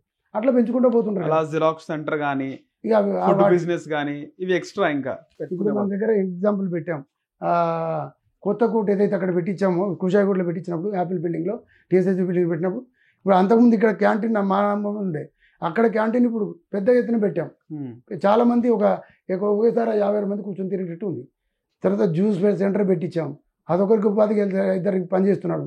క్యాంటీన్లో 10 మంది పనిచేస్తున్నారు. తర్వాత ఈ టీ స్టాల్ పెడితే 3-4 పనిచేస్తున్నారు. పార్కింగ్ పెడితే 10 మంది పనిచేస్తున్నారు. ఇదంతా కూడా వస్తుంది కదండి దాంతోపాటు. అవన్నీ కూడా అవకాశం ఉంటుంది. సో మొత్తానికి మీరు అనుకున్నది ఇక సాధించినట్టే. నేను ఇప్పుడు కూడా సార్ మనకు దగ్గర ఉండే జూనియర్ పిల్లలకు కూడా అడ్వకేట్స్ కానీ అందరు కూడా చెప్పేది ఏంటంటే, always you believe your hard work. అంతే, మీరు కష్టపడండి, బయట చేయండి, లోపల చేయండి, కష్టపడి పని చేయండి, ఆటోమేటిక్గా మనం పికప్ అవుతాం. అది రాలేదు ఇది రాలేదని కూర్చున్నా కానీ ఏదో పని చేసుకో, ఖాళీ ఉండకూడదు. ఎప్పుడు ఏదో పని చేస్తూ ఉంటేనే మనిషి ఆరోగ్యంగా ఉండగలుగుతాడు, ఫ్యూచర్ ఉంటుంది, మంచిగా డెవలప్ కాగలుగుతాడు. సార్ ముఖ్యంగా రీసెంట్గా ఒక కేసు అయింది బండ్ల గణేష్కి సంబంధించి. ప్రముఖ నిర్మాత బండ్ల గణేష్ అంటే 95 లక్షలు రూపాయలు ఇవ్వాలి, తన కొడుకు వెంకటేశ్వర్లు అనే వ్యక్తి తన కొడుకు ఇవ్వాలి, ఆ కొడుకు చనిపోయినాడు. సో నేను అడగడం జరిగింది, దీనికి సంబంధించి చెక్ ఇచ్చారు, ఒక లెటర్ కూడా ఇచ్చారు, 95 లక్షల చెక్ ఇచ్చారు, చెక్ బౌన్స్ అయింది. సో నేను కేసు పెట్టడం జరిగింది. దీనికి సంబంధించి చాలాసార్లు నేను బండ్ల గణేష్ని అప్రోచ్ అయినాను, కానీ ఆయన రెస్పాండ్ కాలేదు. సో ఇప్పుడు ఫైనల్గా ఆయనకు బండ్ల గణేష్కి 95 లక్షల జరిమానాతో పాటు సంవత్సరం జైలు శిక్ష. అది అప్పీల్ చేసుకోవడానికి 1 మంత్ టైం ఇచ్చినట్టుంది ఒంగోలు కోర్టు. ఎట్లా ఉంటుంది సార్, ఇక ఎట్లా ఉందంటారు ఈ విషయంలో, ఏం చెప్తారు మీరు? అది అలా చెప్పేది ఏముంటుంది సార్, పర్టికులర్గా లోయర్ కోర్టు ఆల్రెడీ జడ్జిమెంట్ ఇచ్చింది. జడ్జిమెంట్ అంటే మొత్తం రెండు తరపుల సాక్షులు విచారించిన తర్వాతనే యొక్క క్రైమ్ ప్రూవ్ అయింది, ఆయన చేసిన గిల్టీ ప్రూవ్ అయింది. కాబట్టి ప్రూవ్ అయిన తర్వాత ఆయనకి శిక్ష వేయడం జరిగింది. యాక్ట్ ప్రకారం కాంపన్సేషన్ కూడా అవార్డు చేయడం జరిగింది. దాని మీద ఆల్రెడీ అప్పీల్ పోవడానికి ఆయన 1 మంత్ లోపల అప్పీల్ పోవచ్చు. అప్పీల్ పోతే అప్పీల్ కోర్టు ఆల్రెడీ కింద కోర్టు ఆర్డర్ మీద స్టే విధిస్తుంది. 20% of the check amount deposit చేయమని జనరల్గా చెప్తారు. జనరల్గా 20% డిపాజిట్ చేయించుకొని స్టే ఇస్తుంటారు. దాంతో అప్పీల్ మళ్ళీ కంటిన్యూ అవుతుంది. అప్పీల్ ఏంటంటే వాళ్ళు ఏదైతే పలానా ఆస్పెక్ట్గా వీళ్ళు చూడలేదు, అన్యాయం జరిగిందని వాళ్ళు చెప్పుకున్నప్పుడు దాన్ని కోర్టు కన్సిడర్ చేస్తుంది. సేమ్ వాళ్ళు చెప్పినవి ప్రాపర్గా కరెక్ట్ కాదనుకున్నప్పుడు కోర్టు మళ్ళీ సేమ్ కన్విక్షన్ ఆ కోర్టు కూడా కన్ఫర్మ్ చేస్తుంది. అప్పీల్ కోర్టు కూడా కన్ఫర్మ్ చేస్తుంది. అప్పీల్ కోర్టు కన్ఫర్మ్ చేసినప్పుడు మాత్రం కంపల్సరీ జైలుకు పోయే పరిస్థితి ఉంటుంది. ఇక్కడ అంటే ముందే చేసుకోవచ్చు, సస్పెండ్ చేసుకోవచ్చు, కానీ ఆడ సస్పెండ్ చేయడానికి ఉండదు. ఆ రోజు కోర్టు అనౌన్స్ చేసిందంటే అదే రోజు జైలుకు పోయినాక జైలు నుంచి బెయిల్ తీసుకోవాల్సి వస్తుంది. ఇట్లా అడ్వాన్స్ ఇయ్యారు. అట్లాంటి 1 మంత్ కంప్లీట్ అవుతాయి. 1 మంత్ కాదండి, 1 మంత్ లోపల ఆయన చేసుకోవాలి. అయిన తర్వాత ఆడ కంటెస్ట్ చేయాలా. రేపు ఆ కోర్టు కూడా అప్పీల్ కోర్టు కూడా కన్ఫర్మ్ చేసింది అనుకోండి, చేసినప్పుడు మాత్రమే ఆయన జైలుకు పోవాల్సి వస్తుంది. ఫస్ట్ జైలు పోవాల్సి వస్తుంది. పోయిన తర్వాత హైకోర్టు అప్లై చేసి హైకోర్టులో బెయిల్ తీసుకోవాలి. ఇది అప్పీల్ అనేది నార్మల్ ప్రజల దాంట్లో అవుతుంది సార్, ఓన్లీ సెలబ్రిటీ విషయంలో అవుతుందంట? ఎవరైనా అది ప్రొసీజర్ అండి, ప్రొసీజర్. ఈ మామూలు జనమైనా సరే, మామూలు వ్యక్తి పోయినా కూడా అంతే. రేట్ యాన్యువల్ కింద సస్పెన్షన్ అడుగుతారు. ఆ కోర్టు ఏ కోర్టు శిక్షించిందో అదే కోర్టు సస్పెండ్ చేయొచ్చు, తాత్కాలికంగా ఆపొచ్చు, 1 మంత్ టైం ఇవ్వచ్చు. ఆ తర్వాత పై కోర్టులో పోయి స్టే తీసుకుంటారు, కింద బెయిల్ తీసుకుంటారు. స్టే తీసుకున్న తర్వాత అది పై కోర్టులో కంటిన్యూ నడుస్తుంది. అప్పీల్ కోర్టులో, డిస్ట్రిక్ట్ కోర్టులో అప్పీల్ నడుస్తుంటుంది. ఆ అప్పీల్కి అయిపోయినప్పుడు మాత్రం అప్పుడు ఇంకా ముందే సస్పెండ్ చేసుకోవడానికి ఉండదు. ఆడ కంపల్సరీ జైలుకు పోవాల్సి వస్తుంది. ఒకవేళ ఆడ కన్ఫర్మ్ అయితే పోయిన తర్వాతనే అప్పుడు హైకోర్టులో బెయిల్ వేసి తీసుకుంటే కానీ అప్పుడు రిలీజ్ అవుతారు. లేదు ఆ కింద కోర్టు చేసిన దానిలో ఏదైనా రాంగ్ అనిపిస్తే కరెక్ట్ చూడకపోతే కొట్టేసే అవకాశం ఉంటుంది. Okay sir. Sir next question sir, చాలామంది యూఎస్ఏలో లేకపోతే అబ్రాడ్లో వేరే దేశాల్లో సెటిల్ అయి ఉంటారు. వాళ్ళకి సంబంధించి ల్యాండ్స్ ఉంటాయి. ఇక ఇండియా కానీ ఆంధ్రప్రదేశ్, తెలంగాణ ల్యాండ్స్ ఉంటాయి. సో వాళ్ళు చాలా సంవత్సరాలు 10-20 సంవత్సరాలు రారు. ఆ టైంలో వేరే ల్యాండ్ గ్రాబర్స్ ల్యాండ్ని కబ్జా చేసుకోవడం జరుగుతుంది. ఆ విషయంలో ఎలాంటి కేసులు వర్తిస్తాయి సార్? ఎలా వాళ్ళు ప్రూవ్ చేసుకోవాలి ఓనర్స్? వీళ్ళకి టైటిల్ డాక్యుమెంట్స్ ఉంటాయి. టైటిల్ డాక్యుమెంట్స్ ఆ డాక్యుమెంట్లు అన్నిటితో కలిపి కోర్టులకి ఫస్ట్ వాళ్ళు గ్రాబ్ చేసి ఉంటే కనుక, ఆల్రెడీ గ్రాబ్ అయింటే కనుక రికవరీ పొజిషన్తో టైటిల్ డిక్లేర్ చేస్తూ రికవరీ పొజిషన్ అడగాలి. Declaration of title recovery position అని అడ్వకేట్ గారిని కలిసి సూట్ వేసుకుంటే కోర్టు ద్వారా కోర్టు టైటిల్ చూస్తుంది. అప్పుడు ఆ టైటిల్ ప్రకారం మనం కరెక్ట్ ఉన్నప్పుడు, వాడికి ఏం టైటిల్ లేనప్పుడు, డాక్యుమెంట్స్ అన్ని ఇవ్వనప్పుడు అప్పుడు కోర్టు వానికి పొజిషన్ హ్యాండ్ ఓవర్ చేయమని చెప్పి మనం ఓనర్గా డిక్లేర్ చేస్తూ పొజిషన్ హ్యాండ్ ఓవర్ చేయమని ఇవ్వడం జరుగుతుంది. కానీ ఈ మధ్య కాలంలో చాలామంది డాక్యుమెంట్లు క్రియేట్ చేసి చేస్తున్నారండి. దానివల్ల చాలా సూట్లు కూడా పడుతున్నాయి, ఇంజెక్షన్ సూట్స్. ఎవడో వచ్చి గ్రాప్ చేయడానికి డిస్టర్బ్ చేస్తుంటారు, డాక్యుమెంట్ క్రియేట్ చేసి పట్టుకొని వస్తారు. ఇది చాలా ఘోరంగా ఏంటంటే ఒరిజినల్ డాక్యుమెంట్ డూప్లికేట్ గుర్తుపట్టని ఎంత బాగా తయారు చేస్తున్నారు, ఘోరంగా తయారు చేస్తారు. అండ్ దానికి రికార్డు ఉండదు. ఈ మధ్య సబ్సిక్వెంట్ ఒక కేసు నాకు వచ్చింది. 1967లో ఒక డాక్యుమెంట్, ఆ డాక్యుమెంటే లేదు. తీరా ఆ డాక్యుమెంట్ నెంబర్ పెట్టి 1987 అని బై 1967 డాక్యుమెంట్ పెట్టారు. తీరా సూట్ వేసి ఇంజక్షన్ ఆర్డర్ తీసుకున్నారు. మామిడి అన్ని కరెక్ట్ డాక్యుమెంట్స్. తీరా పోయి అది ఎక్కడ ఉందా అంటే సికింద్రాబాద్ SR1 ఉంది. ఒరిజినల్ డాక్యుమెంట్ ఆయన కోర్టు లేడు, దొరకలేదు. నేను పేపర్ యాడ్ ఇచ్చిన, అవి ఇచ్చిన అంటాడు. దానితో ఎవిడెన్స్ ఏం కోర్టు లేడు. అది మాత్రం డాక్యుమెంట్ రాస్తాడు, అన్ని ఇచ్చేసినాం, అది ట్రేస్ అవ్వలేదు, అందుకని రిజిస్టర్ చేసుకుంటున్నట్టుగా రాస్తాడు. అంటే ఇలా చట్టంలో లొసుగుని వాడుకొని ఇది చెప్పడం తప్ప డాక్యుమెంట్ క్రియేటెడ్. మేము సబ్సిక్వెంట్కి వెళ్ళి అది దొరకట్లేదని సికింద్రాబాద్ సబ్ రిజిస్టర్లో తీసి చూస్తే అది మెట్టు కూడా ప్రాపర్టీ. వీళ్ళు క్లెయిమ్ చేసేది రాంపల్లి ప్రాపర్టీ. దీని మీద ఇంజక్షన్ ఆర్డర్ తీసుకోరు. ఒరిజినల్ డాక్యుమెంట్ ఎక్కడ ఉంది? ఇది మెట్టు కూడా ఉంది. ఇది కేసు పెండింగ్ ఉంది. అంటే ఇట్లా జరుగుతున్నాయి. దట్టు పర్టికులర్గా మేడ్చల్లో చాలా ఎక్కువ చేశారు. అడ్వాంటేజ్ తీసుకొని ఏదో డాక్యుమెంట్ ఏదో చెదలు పట్టినాయి పోయినాయి అంటే దాని అడ్వాంటేజ్ తీసుకొని ఎట్లా లేదు కానీ డాక్యుమెంట్ చాలా క్రియేట్ చేశారు రాంపల్లి ఏరియాలో. ఇన్ఫర్మేషన్ అది రెవెన్యూ ఆఫీస్ నుంచి కూడా ఉంటుంది కదా సార్? దాన్ని మా క్లయింట్కి చెప్పి ఆ డాక్యుమెంట్ ఎన్ని డాక్యుమెంట్ రిజిస్టర్ అయినాయో డాక్యుమెంట్ ఇవ్వమని, ఈ డాక్యుమెంట్ రిజిస్టర్ అయిందా లేదా RTA కింద అడగమని చెప్పాము.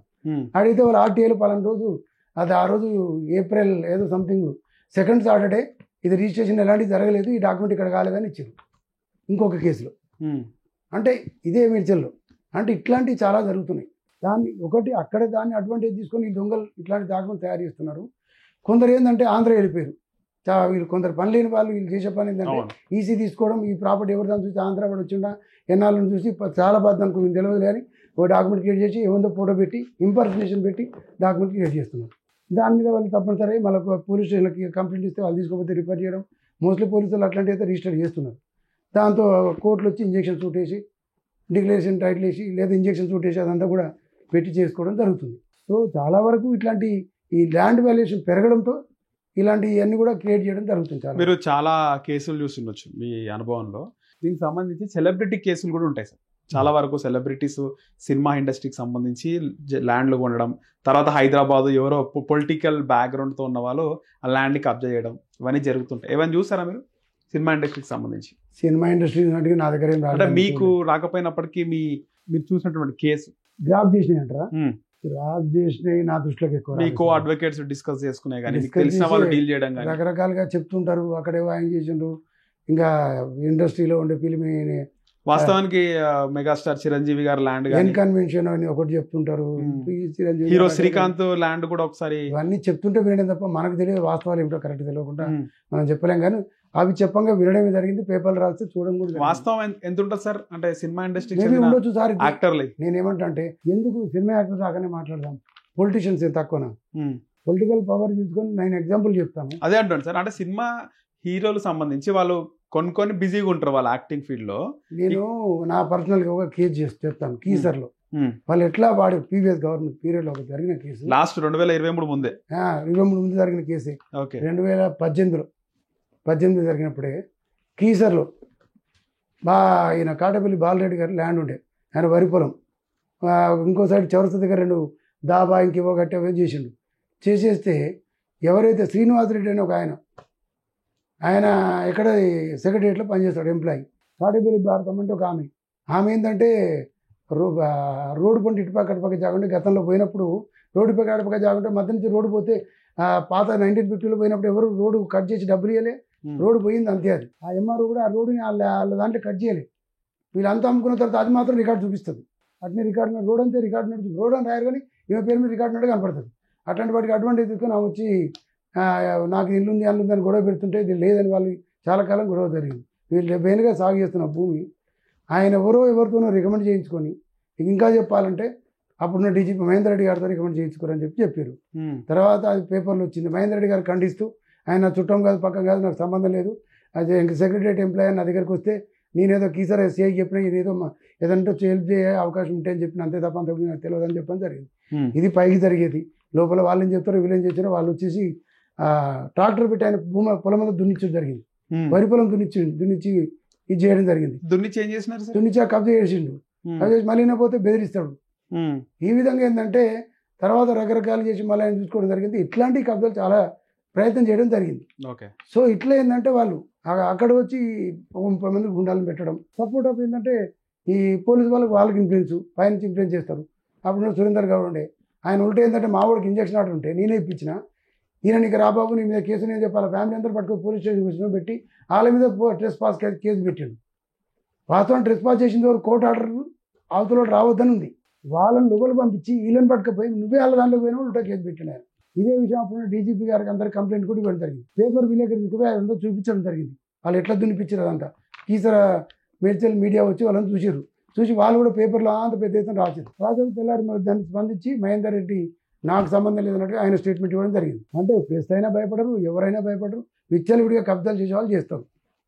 అంటే అధికార వాళ్ళు ఉంటే వాళ్ళు సపోర్ట్ గతంలో జరిగింది. సార్ చాలా కేసులలో తప్పు చేసిన వాళ్ళే బాధితుని పైన అపోజిట్ కేసు పెడుతూ ఉంటారు.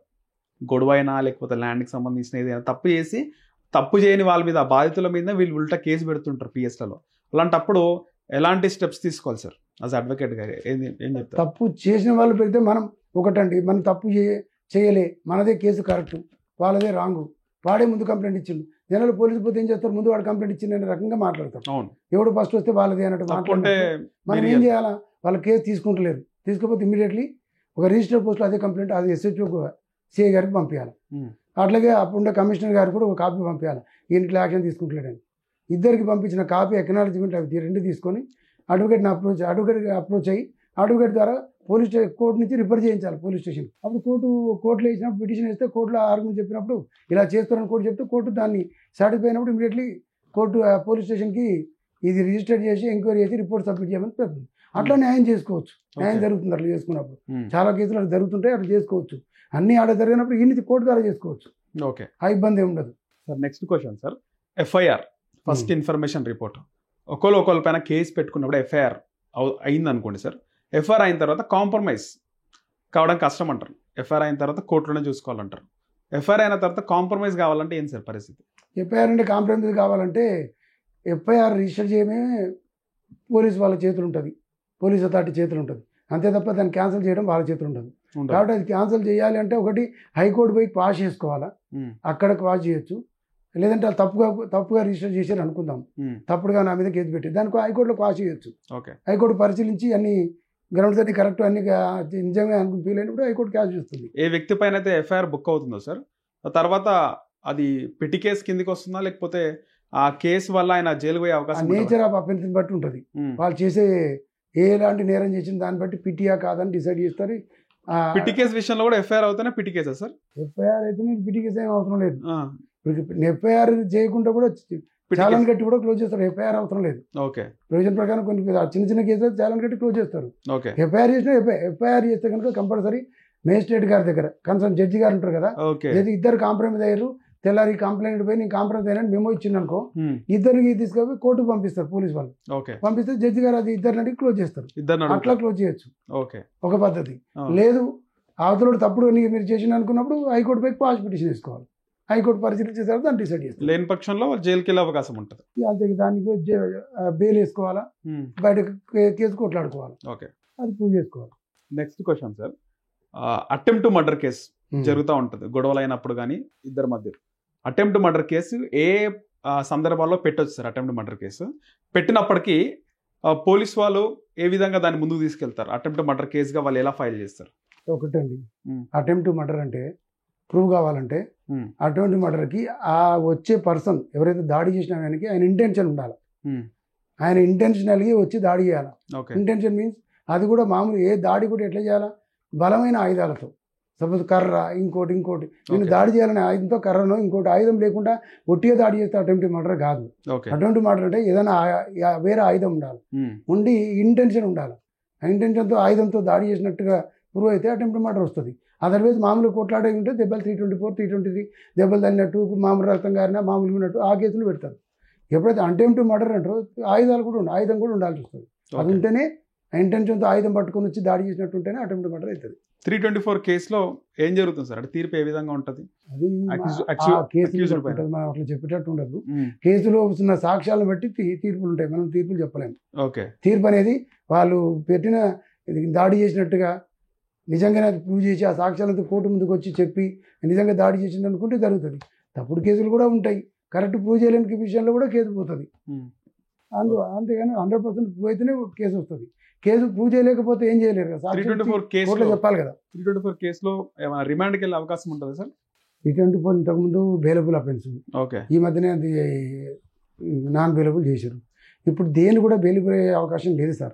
7 years వరకు హర్నీష్ కుమార్ జడ్జిమెంట్ ఏదైతే వచ్చిందో, ఆ స్టేట్ ఆఫ్ బిహార్ వచ్చిందో, ఆ జడ్జిమెంట్ వచ్చిన తర్వాత అందులో సుప్రీంకోర్టు క్లియర్గా చెప్పడం జరిగింది, 7 years బిలో ఉన్న వాటన్నిటికీ 41A CRPC ప్రకారం గవర్నమెంట్ అమెండ్ చేయడం జరిగింది. 41A కింద 7 years బిలో ఉన్నది ఏదైనా సరే, క్రైమ్ అయినా సరే కంపల్సరీ స్టేషన్ పేరు ఇవ్వాలి. 7 years ఎబో ఉంటేనే రిమాండ్. చాలా వరకు చిన్న కేసులు ఉంటాయి, అటెంప్ట్ మర్డర్, ఈ మర్డర్ కేసులు ఇట్లాంటివే బాగుంటాయి. ఈ 420 చీటింగ్ ఇవన్నీ 7 బిలోనే ఉంటాయి. కాబట్టి వాటికి స్టేషన్ బెయిల్ అయిపోవచ్చు.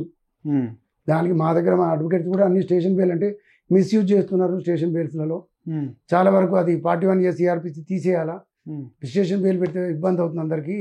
దానివల్ల అక్కడ పోయి చాలా మంది సేఫ్ అవుతున్నారు. అడ్వకేట్ దగ్గర ఫీజు తీసుకునే కన్నా కూడా పోలీస్ స్టేషన్కి ఎక్కువ కలెక్ట్ చేస్తున్నారని, ఎక్కువ తీసుకుంటున్నారని, దాంతో పొలిటికల్ ఇన్ఫ్లుయెన్స్కి లోబడి చేయాల్సి వస్తుందని. ఇప్పుడు సబ్ ఇన్స్పెక్టర్ ఉంటారు, సిఐ గారు ఉంటారు, SHO, అక్కడ ఉన్న లోకల్ ఎమ్మెల్యేనో రూలింగ్ పార్టీలు ఫోన్ చేస్తే కాదనలేడు కదా. అదే ఒకసారి ఎఫ్ఐఆర్ రిజిస్టర్ చేస్తే ఆయన ఏం చేయలేడు, కోర్టు పోయి బెయిల్ తెచ్చుకోవాలి సార్ అంటాడు. ఇప్పుడు బెయిల్ ఇవ్వచ్చు కాబట్టి కంపల్సరీ ఇవ్వాల్సి వస్తుంది. అట్లా ఇచ్చేస్తే క్రైమ్ అనే భయం అనేది లేకుండా పోతుంది ఆ క్రైమ్ చేసిన వాళ్ళకి ఏముంది పోయి మామతో ఫోన్ చేసుకుంటూ వస్తుంది, రేపు పోలీసు వాళ్ళు మాట్లాడుకున్నాక బెయిల్ వచ్చేస్తుంది, ఈ టైప్ ఆలోచనలోకి వస్తుంటారు. ఓకే క్రైమ్ జరగడానికి కోరుకుంటారు. సార్, మీ సుదీర్ఘ అనుభవంలో ఎక్కువగా చూసినటువంటి కేసులు ఏవి సార్? చూడండి, నేను స్టార్టింగ్ ఓన్లీ క్రిమినల్ మాత్రమే చేసిన, సివిల్ క్రిమినల్ అన్నీ చేసిన. కానీ ఆల్మోస్ట్ ఒక 10 years నుంచి 15 years నుంచి నేను ఓన్లీ సివిల్ చేస్తున్నా, క్రిమినల్ చేయట్లేదు. నేను ఇప్పుడు చేసేదంతా కూడా ఏంటంటే civil matter, land matters, NI act check cases, వాటితో పాటు ఫ్యామిలీ మ్యాటర్ చూస్తున్నాను. ఇది తప్ప వేరే మ్యాటర్ చూడట్లేదు. నేను చేసిన దాంట్లో ఎక్కువ సివిల్ మ్యాటర్స్, ల్యాండ్ కేసులు చేసిన ఎక్కువ. తర్వాత ఎన్ఐ యాక్ట్ చెక్ కేసులు చేస్తున్నాను. మొత్తం ఓవరాల్గా మీరు చేసే కేసులు కాకుండా మీరు ఈ ఫీల్డ్లో మీ కో అడ్వకేట్స్ కానీ మీ సహచరులు అందరు ఎక్కువగా మాట్లాడుకునేవి, ఎక్కువగా ఈ కేసులే వస్తున్నాయి ఈ మధ్య కాలంలో అని బాగా మాట్లాడుకునే, డీల్ చేసినవి ఏవి సార్ కేసులు? ఫ్యామిలీ కేసులు. ఫ్యామిలీ కేసులు వస్తున్నాయి. ఫ్యామిలీ కేసెస్ అంటే ఫ్యామిలీ కేసులు ఏంటంటే డైవర్స్ చాలా విపరీతంగా వస్తున్నాయి. ఒకప్పుడు నా 2002లో నేను ఎన్రోల్ చేసుకున్నప్పుడు సిటీ సివిల్ కోర్టు పోయి చూస్తే కొత్తగా ఒక ఫ్యామిలీ కోర్టు పెట్టారు. 2001-2002లో ఎన్రోల్ చేసినప్పుడు చూస్తే ఒక ఫ్యామిలీ కోర్టు పెట్టారు. ఫ్యామిలీ కోర్టు, అరే ఫ్యామిలీ కోర్టు సపరేట్ ఉంటుందా, అందులో ఎవరెవరు ఉంటారు, ఏం కేసులు ఉంటాయి అని ఆలోచనతో పోయి చూసేది కొత్తగా ఉన్నప్పుడు. ఇప్పుడు అక్కడే 3 కోర్టులు అయిపోయినాయి, 3-4 అయిపోయినాయి అక్కడ. మళ్ళీ దాంట్లో సపరేట్ ఫ్యామిలీ కోర్టులకు ఒక డిపార్ట్మెంట్, ఒక ఎక్కడ మన టోలీ ఇక్కడ ఒక సపరేట్, ఇంతకుముందు ఇండస్ట్రియల్ ట్రిబ్యునల్ ఉండేది పురాణ హవేలీ దగ్గర, దాంట్లో ఏంటంటే డబుల్పుర దగ్గర, ఆడేంటంటే మొత్తం ఫ్యామిలీ కోర్టు అన్నీ ఒక దగ్గర పెట్టించేసి హైదరాబాద్ మొత్తం. అట్లాంటి రంగారెడ్డిలో ఒక ఫ్యామిలీ కోర్టు పెట్టి ఎక్కువ ఆడ 2 పెట్టినా సరిపోలేదు. ఆ నుంచి డివైడ్ అయినాక కుక్కట్పల్లి కోర్టు పెట్టారు, మల్కాజ్గిరిలో ఫ్యామిలీ కోర్టు ఉంది, మల్కాజ్గిరిలో కుక్కట్పల్లిలో 2 ఫ్యామిలీ కోర్టు పెట్టినా ఇప్పుడు సరిపో. వాళ్ళకి బాగా ఎక్కువ వచ్చే కేసులని ఈ మధ్య ఫ్యామిలీ కేసెస్, దాని తర్వాత check cases, check bond cases, divorce కేసులు వస్తున్నాయి. డైవర్స్ మీన్స్ డైవర్స్ ఒకటే కాదు, వచ్చినప్పుడు డైవర్స్ మెయింటెనెన్స్ వస్తాయి ఎక్కువ. డైవర్స్ మెయింటెనెన్స్ 2 కనెక్టెడ్ వస్తుంటాయి. ఓకే, అంతే. వీళ్ళు అమ్మాయి మెయింటెనెన్స్ చేసింది అనుకో, అబ్బాయి డైవర్స్ ఇస్తాడు. ఇట్లా వస్తున్నాయి. ఈ 2 రకాల కేసులు ఉన్నాయి. సార్, డైవర్స్ కేసులలో ముఖ్యంగా ఎందుకు సార్ డైవర్స్ తీసుకోవాల్సిన పరిస్థితి వస్తుంది? మీరు చూసిన దగ్గర నుంచి కేసులు, నేను ఈ విషయంలో మీరు అడిగారు కాబట్టి చాలా మందితో డిస్కస్ చేశానండి. ఇప్పుడు చెప్తాను. నేను అందరికీ చెప్పాల్సిన ఒకటే, దీనికి అంతా కారణం తల్లిదండ్రి అండి. అంతేనా సార్? ప్రధానంగా తల్లిదండ్రులు. అండర్స్టాండింగ్ అంటారా? అండర్స్టాండింగ్, తల్లిదండ్రి ఫస్ట్, తల్లిదండ్రి తర్వాత అండర్స్టాండింగ్. రెండోది ఇక్కడుండే అది వెస్టర్న్ కల్చర్. తల్లిదండ్రులు వెస్టర్న్ కల్చరే తప్ప వేరేం కాదు. 2 చెప్తాను కొంచెం. ఏంటంటే తల్లిదండ్రులు ఎట్లా కారణం. తల్లిదండ్రులు ఒకప్పుడు 4-5 పిల్లలు ఉండేది. పెళ్లి చేస్తే పిల్లలు ఇస్తే మా సిస్టర్ చూసినాం. పెళ్లి అని మా నాయనమ్మ చెప్తుండేది, బిడ్డ ఎవరైనా అన్నా సరే అత్తగారింట్లో మంచిగా ఉండాలని. పెళ్లి చేయగానే తల్లి అత్తగారింటి పంచేటప్పుడు తల్లి దగ్గర ఉండే ఏదైతే ప్రేమ అనురాగం ఉంటుందో, ఇక్కడ రెస్పెక్ట్ ఉంటుందో, ఇవే ఆమె అక్కడే కోరుకుంటుంది. సో ఇక్కడ నుండి అక్కడ ఉండదు, బిడ్డ తిట్టినా గుంపించినా కొంచెం కామ్గా ఉండాలి ఇదని కన్విన్స్ చేసి పంపించే మెథడ్ ఒకప్పుడు ఉండేది నా జనరేషన్ ప్రకారం చూసినప్పుడు. ఇప్పుడు ఇది ఎట్లా అయిపోయిందంటే 2 పిల్లలు లేదా ఒక్కరే పిల్లలు అంటారు. ఈ ఒక్కరికి ఏంటంటే ప్రేమతో పెంచుకుంటారు, మరి చిన్న కంటికి తిన్న ఇద్దరు పెంచుకుంటారు. అంత ప్రేమతో ఉన్న పిల్లలు పెళ్ళైన తర్వాత అమ్మాయిని అక్కడ పంపించిన తర్వాత అది ఏ చిన్న జరిగిన ఇదే సేమ్ రెస్పెక్ట్ ఆమె కోరుకుంటుంది. అక్కడ తల్లిలాగా అత్త చూడదు కదా. కొంచెం ఆమె రివర్స్ మాట్లాడినా, కొంచెం ఆ అబ్బాయి ఏమైనా మాట్లాడినా, ఆ మమ్మీ నాకు ఇట్లా అన్నారని ఫోన్ కదా, టెక్నాలజీ ఫోన్ చేసి చెప్తారు. వాళ్ళెవరే అనడానికి, ఇంత పెంచి పెద్ద చేసినా నేనే ఒక్క మాట అనలేదు బిడ్డ నిన్ను, వాళ్ళెవరానికి రా, నిన్ను కళ్ళల్లో పెట్టి చూసుకుంటా, ఇలాగ ఎంకరేజ్ చేయడం తల్లిదండ్రి.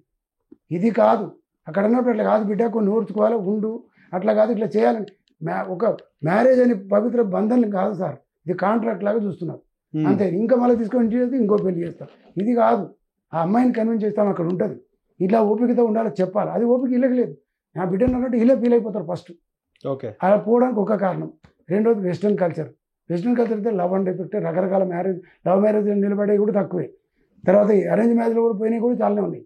వీళ్ళు ఏంటంటే ఇప్పుడుండే పరిస్థితిలో ఏదైతే ఇద్దరికి ఒక రకంగా చెప్పాలంటే మొన్నటిదాకా ఈ పురుషాధిక్యం, ఇంట్లో ఇవి వంట చేయాలి అంట. ఇప్పుడు స్త్రీ కూడా ఫైనాన్షియల్ ఈక్వాలిటీ సమానం వచ్చినప్పుడు ఇద్దరు కలిసి పని చేసుకుంటే ఇష్యూ రాదు. అమ్మాయి ఏమంటుంది, నేను పని చేస్తున్నాను, నువ్వు పని చేస్తున్నావు, ఇద్దరు కష్టపడుతున్నాం కాబట్టి ఇద్దరు పని చేసుకుందాం అంటే వీళ్ళకి ఇంట్లో వీళ్ళ మదర్ ఫాదర్ ఒప్పుకుంటారు. అట్లా ఉంటుందా? అట్లా ఉంటుంది. ఆమెనే చేయాలి, అన్ని చేసి ఆమె చేయాలంటే కాదు కదా. అక్కడే గొడవలు స్టార్ట్ అవుతాయి. ఇలా రకరకాల ఇద్దరు కలిసి ఉన్నా సరే ఎంతో కొంత అబ్బాయికి అదే ఆలోచన ఉందనుకో, మా నాన్న అమ్మ అంటే ఈయన కూడా చేయాలని ఆలోచన ఆడుండనుకో, అక్కడ కూడా వస్తుంది. ఇది నేనేమంటున్నది తప్పు. ఎప్పుడైతే ఇద్దరు పని చేసినప్పుడు ఇద్దరు కలిసి అన్ని పని చేసుకొని ఇద్దరు కలిసి తిరిగినట్టయితే బాగుంటుంది. ఎప్పుడైనా ఒకటి సార్, మ్యారేజ్ అనేది ఈ అడ్జస్ట్మెంట్ ఇద్దరు కావాలి. ఈ ప్రపంచంలో ఏ ఇద్దరు ఒక మెంటాలిటీతో ఉండాలని గొప్ప అరిస్టాటిల్ అని గొప్ప కవులు చెప్పారు. కాబట్టి అడ్జస్ట్ కావడం, వాళ్ళు కోపంగా ఉన్నప్పుడు వీళ్ళు ఓపిక ఉండదు, వీళ్ళు తగ్గాలి. కోపంగా వాళ్ళు ఓపిక ఉండి అడ్జస్ట్ అయిపోయినప్పుడే సంసారం బాగుంటుంది, హ్యాపీగా ఇద్దరు లైఫ్ లీడ్ చేయగలుగుతారు. ఈగో ఉండకూడదు.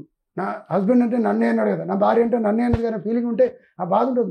మనం వాళ్ళిద్దరూ మేము ఒకరిని అనుకోకపోతే బయట వాళ్ళు అంటామా, బయట వాళ్ళు మమ్మల్ని అంటే మేము ఊరుకుంటామా అనే ఆలోచనతో వాళ్ళు సంసారం చేస్తే ఇష్యూస్ రావు. ముఖ్యంగా ఈ అరేంజ్ మ్యారేజ్లో కానీ లవ్ మ్యారేజెస్లో కానీ థర్డ్ పర్సన్ ఇన్వాల్వ్మెంట్ వల్ల కూడా డైవర్స్ కేసులు అవుతున్నాయి అని చెప్పేసి ఒక వాదన కూడా ఉంది సార్. అంటే ఎట్లా అంటారు సార్, దీంట్లో వచ్చే మెయిన్ ప్రాబ్లం చాలా అలిగేషన్స్ అవి వస్తాయి, ఇవి కూడా వస్తాయి. ఏంటంటే మెయిన్ మా వాళ్ళ అమ్మ వాళ్ళ మదర్, అమ్మాయి వాళ్ళ మదర్ ఇంటర్ఫేర్ ఎక్కువ ఉంది, దానివల్ల డిస్టర్బ్ అవుతుంది. ఆమె మాట్లాడకుంటే మా సంసారం మంచిగా ఉంటుంది. ఇందాక నేను చెప్తే కదా ఎగ్జాంపుల్ అంతే. అవును. ఆ అమ్మాయితో రోజు కాంటాక్ట్, ఏముండి నువ్వేం చేసిన దగ్గర నుంచి ప్రతి డిస్కషన్ ఆమె ట్రైనింగ్ ఇస్తుంది. ఇట్లా ఉండు, అట్లా ఉండాలి, అట్లా ఉండాలి, ఇట్లా ఉండాలి. కలిపినే ప్రయత్నం కాదు, ఈమె డామినేషన్ ఎట్లా ఉండాలని చెప్పే ప్రయత్నం చేస్తారు. దానివల్ల ఇష్యూస్ పెరుగుతాయి. ఇంకా అబ్బాయి విషయానికి వస్తే అబ్బాయి తల్లి కూడా అంతే, తను కొడుకుల మీద డామినేట్గా ఉండాలి, కొడుకని చూస్తుంటుంది. కానీ వాళ్ళ లైఫ్ వాళ్ళది, ఇప్పుడున్న జనరేషన్ వేరే, వాళ్ళు కలిసి ఉండాలా, ఇప్పుడున్న దానికి అడ్జస్ట్ కావాలనే ఆలోచన తల్లికి ఉండదు. సార్ అరేంజ్ మ్యారేజ్ చేసుకున్న తర్వాత కూడా మళ్ళీ పెళ్ళైన తర్వాత అరేంజ్ మ్యారేజ్ చేసుకున్న తర్వాత అబ్బాయి కానీ అమ్మాయి కానీ వేరే వాళ్ళతో లవ్ దిశగా వెళ్తున్నారు, ఎక్స్టర్నల్ రిలేషన్ దిశగా వెళ్తున్నారు. అలాంటి కేసెస్లో డైవర్స్ చూసినారా మీరు? లవ్ పెళ్ళైన తర్వాత అరేంజ్ మ్యారేజ్ చేసుకుంటారు, పెళ్ళైన తర్వాత వేరే వ్యక్తిని లవ్ చేయడం, అబ్బాయి కానీ అమ్మాయి కానీ, ఇలాంటి విషయాల్లో డైవర్స్ కేసులు మీరు చూసినారా? అలాంటి కేసులో డైవర్స్ చూసినాం. కానీ ఇంకా ఎట్లా అంటే ఒక అబ్బాయి స్టీరియాల్లో ఉండేది, అతను మ్యారేజ్ చేసుకున్నాడు. అమ్మాయి వేరేతో లవ్ అయిపోయారు ఉండే, ముందు షోరూంలో పనిచేస్తే లవ్ అయిపోయారు ఉందట. బలవంతం చేసి పెళ్లి చేశారు. పెళ్ళి అయిన తర్వాత అమ్మాయి మెల్లగా కన్విన్స్ చేసి ఒప్పించేసి రాత్రి గోల్డ్ అంతా తీసుకొని వెళ్ళిపోయి వాంతో వెళ్ళిపోయింది. వెళ్ళిపోయింది, పోకుండా వీళ్ళ మీద కంప్లైంట్ ఇచ్చింది. ఇచ్చి వాళ్ళ 20 lakhs వసూలు చేయించింది. అందరి మీద కేసు మీద భయపడి నాకు ఇది ఇస్తే లేకుండా మీద కేసులు తీసాను, బంగారం తీసుకెళ్లి మళ్ళీ కేసు పెట్టింది. నాచారం పోలీస్ స్టేషన్లో కేసు పెట్టింది. మళ్ళీ 25 lakhs కాంపన్సేషన్ వసూలు చేసుకుంది. ఒక్కరోజు కాపురం చేయలే, పెళ్ళైన 16 పండుగ రోజు వెళ్ళిపోయింది. వీళ్ళు అమాయకులు భయపడ్డారు, నా దగ్గరకు వచ్చారు, మాట్లాడదాం లేని మళ్ళీ పోలీస్ స్టేషన్ పోతే ఎవరో ఒప్పించారట. ఏ లేనికి ఏదో వసూలు క్లోజ్ చేసుకో ఎందుకు అన్నారట. వాళ్ళు 25 lakhs ఇవ్వడానికి ఒప్పించి క్లోజ్ చేసుకున్నారు. ఇట్లా ఇంకొక మ్యారేజ్ అంతే ఇంద్రనగర్లో ఉండేది. వాళ్ళు ఆల్రెడీ అమ్మాయి పెళ్లి లవ్ అండ్ అఫేర్ వేరే అబ్బాయితో ఉంటే, ఇంత ఇంటర్కాస్ట్ మ్యారేజ్ రెడ్డిస్ ఇంకొక కమ్యూనిటీ ఇంకెవరో ఉన్నారు జరిగితే వాళ్ళు ఆల్రెడీ కాదని చెప్పి కన్విన్స్ చేసి లేచి వెళ్ళిపోయారు, పెళ్లి చేసుకున్నారు. మళ్ళీ కూజాడు పోలీసుని పట్టుకొచ్చారు, ఇద్దరు కన్విన్స్ చేసి ఎవరి తల్లిదండ్రులు వాళ్ళు పట్టుకొని పోయారు. ఈ అమ్మాయికి వేరే పెళ్లి చేసారు. పెళ్లి చేసినాక ఈ అమ్మాయి మళ్ళీ పెళ్లి రేపనగా పెళ్లి చేయలే, పెళ్లి రేపనగా నైటు ఆ అబ్బాయితో లేచి వెళ్ళిపోయింది. వెళ్ళిపోతే ఎవరైతే ఆధార్ అబ్బాయి వచ్చి ఈ పేరెంట్స్ మీద కేసు పెట్టాడు, నన్ను చీట్ చేశారు, ఆల్రెడీ వాళ్ళు మ్యారేజ్ అయిన తీసుకొచ్చి విడగొట్టి చేశారు, అది ఇల్లీగల్ కదా, చెల్లదు కదా, వాళ్ళు ఎక్కడో బయట మ్యారేజ్ చేసుకున్నారు కదా, దట్ ఆల్సో మ్యారేజే కదా, అది డ్రైవర్ తీసుకోకుండా చీట్ చేశారని కేసు పెట్టడం జరిగింది 420 తల్లిదండ్రుల మీద, పిల్ల తల్లిదండ్రుల మీద. ఆమె వీళ్ళ దగ్గర రావట్లేదు, వాళ్ళ దగ్గర పోవట్లేదు, సపరేట్గా ఉన్నారు. ఇంకా కేసు ఇంకా నడుస్తుంది. ఇట్లా ఉంటాయి సార్. అలాగే లవ్ మ్యారేజ్ చేసుకున్న తర్వాత కూడా పెళ్ళైన తర్వాత మళ్ళీ ఇతరులను లవ్ చేయడం, ఇలాంటి కేసెస్ దానివల్ల డైవర్స్ అవ్వడం చూసినారా సార్? నేను మొన్న మా వాళ్ళది విన్నాను కానీ నేను చేయలేదు. చెల్లపల్లి ఒక కేసు, లవ్ చేసుకొని పెళ్లి చేసుకున్నారు. ఇదేంటంటే పెళ్లి చేసుకున్నాడు, పెళ్లి చేసుకున్న తర్వాత పెళ్లికి ముందే ఏమంటాం మ్యారేజ్ అయిన స్త్రీతో లవ్ అయిపోయారు.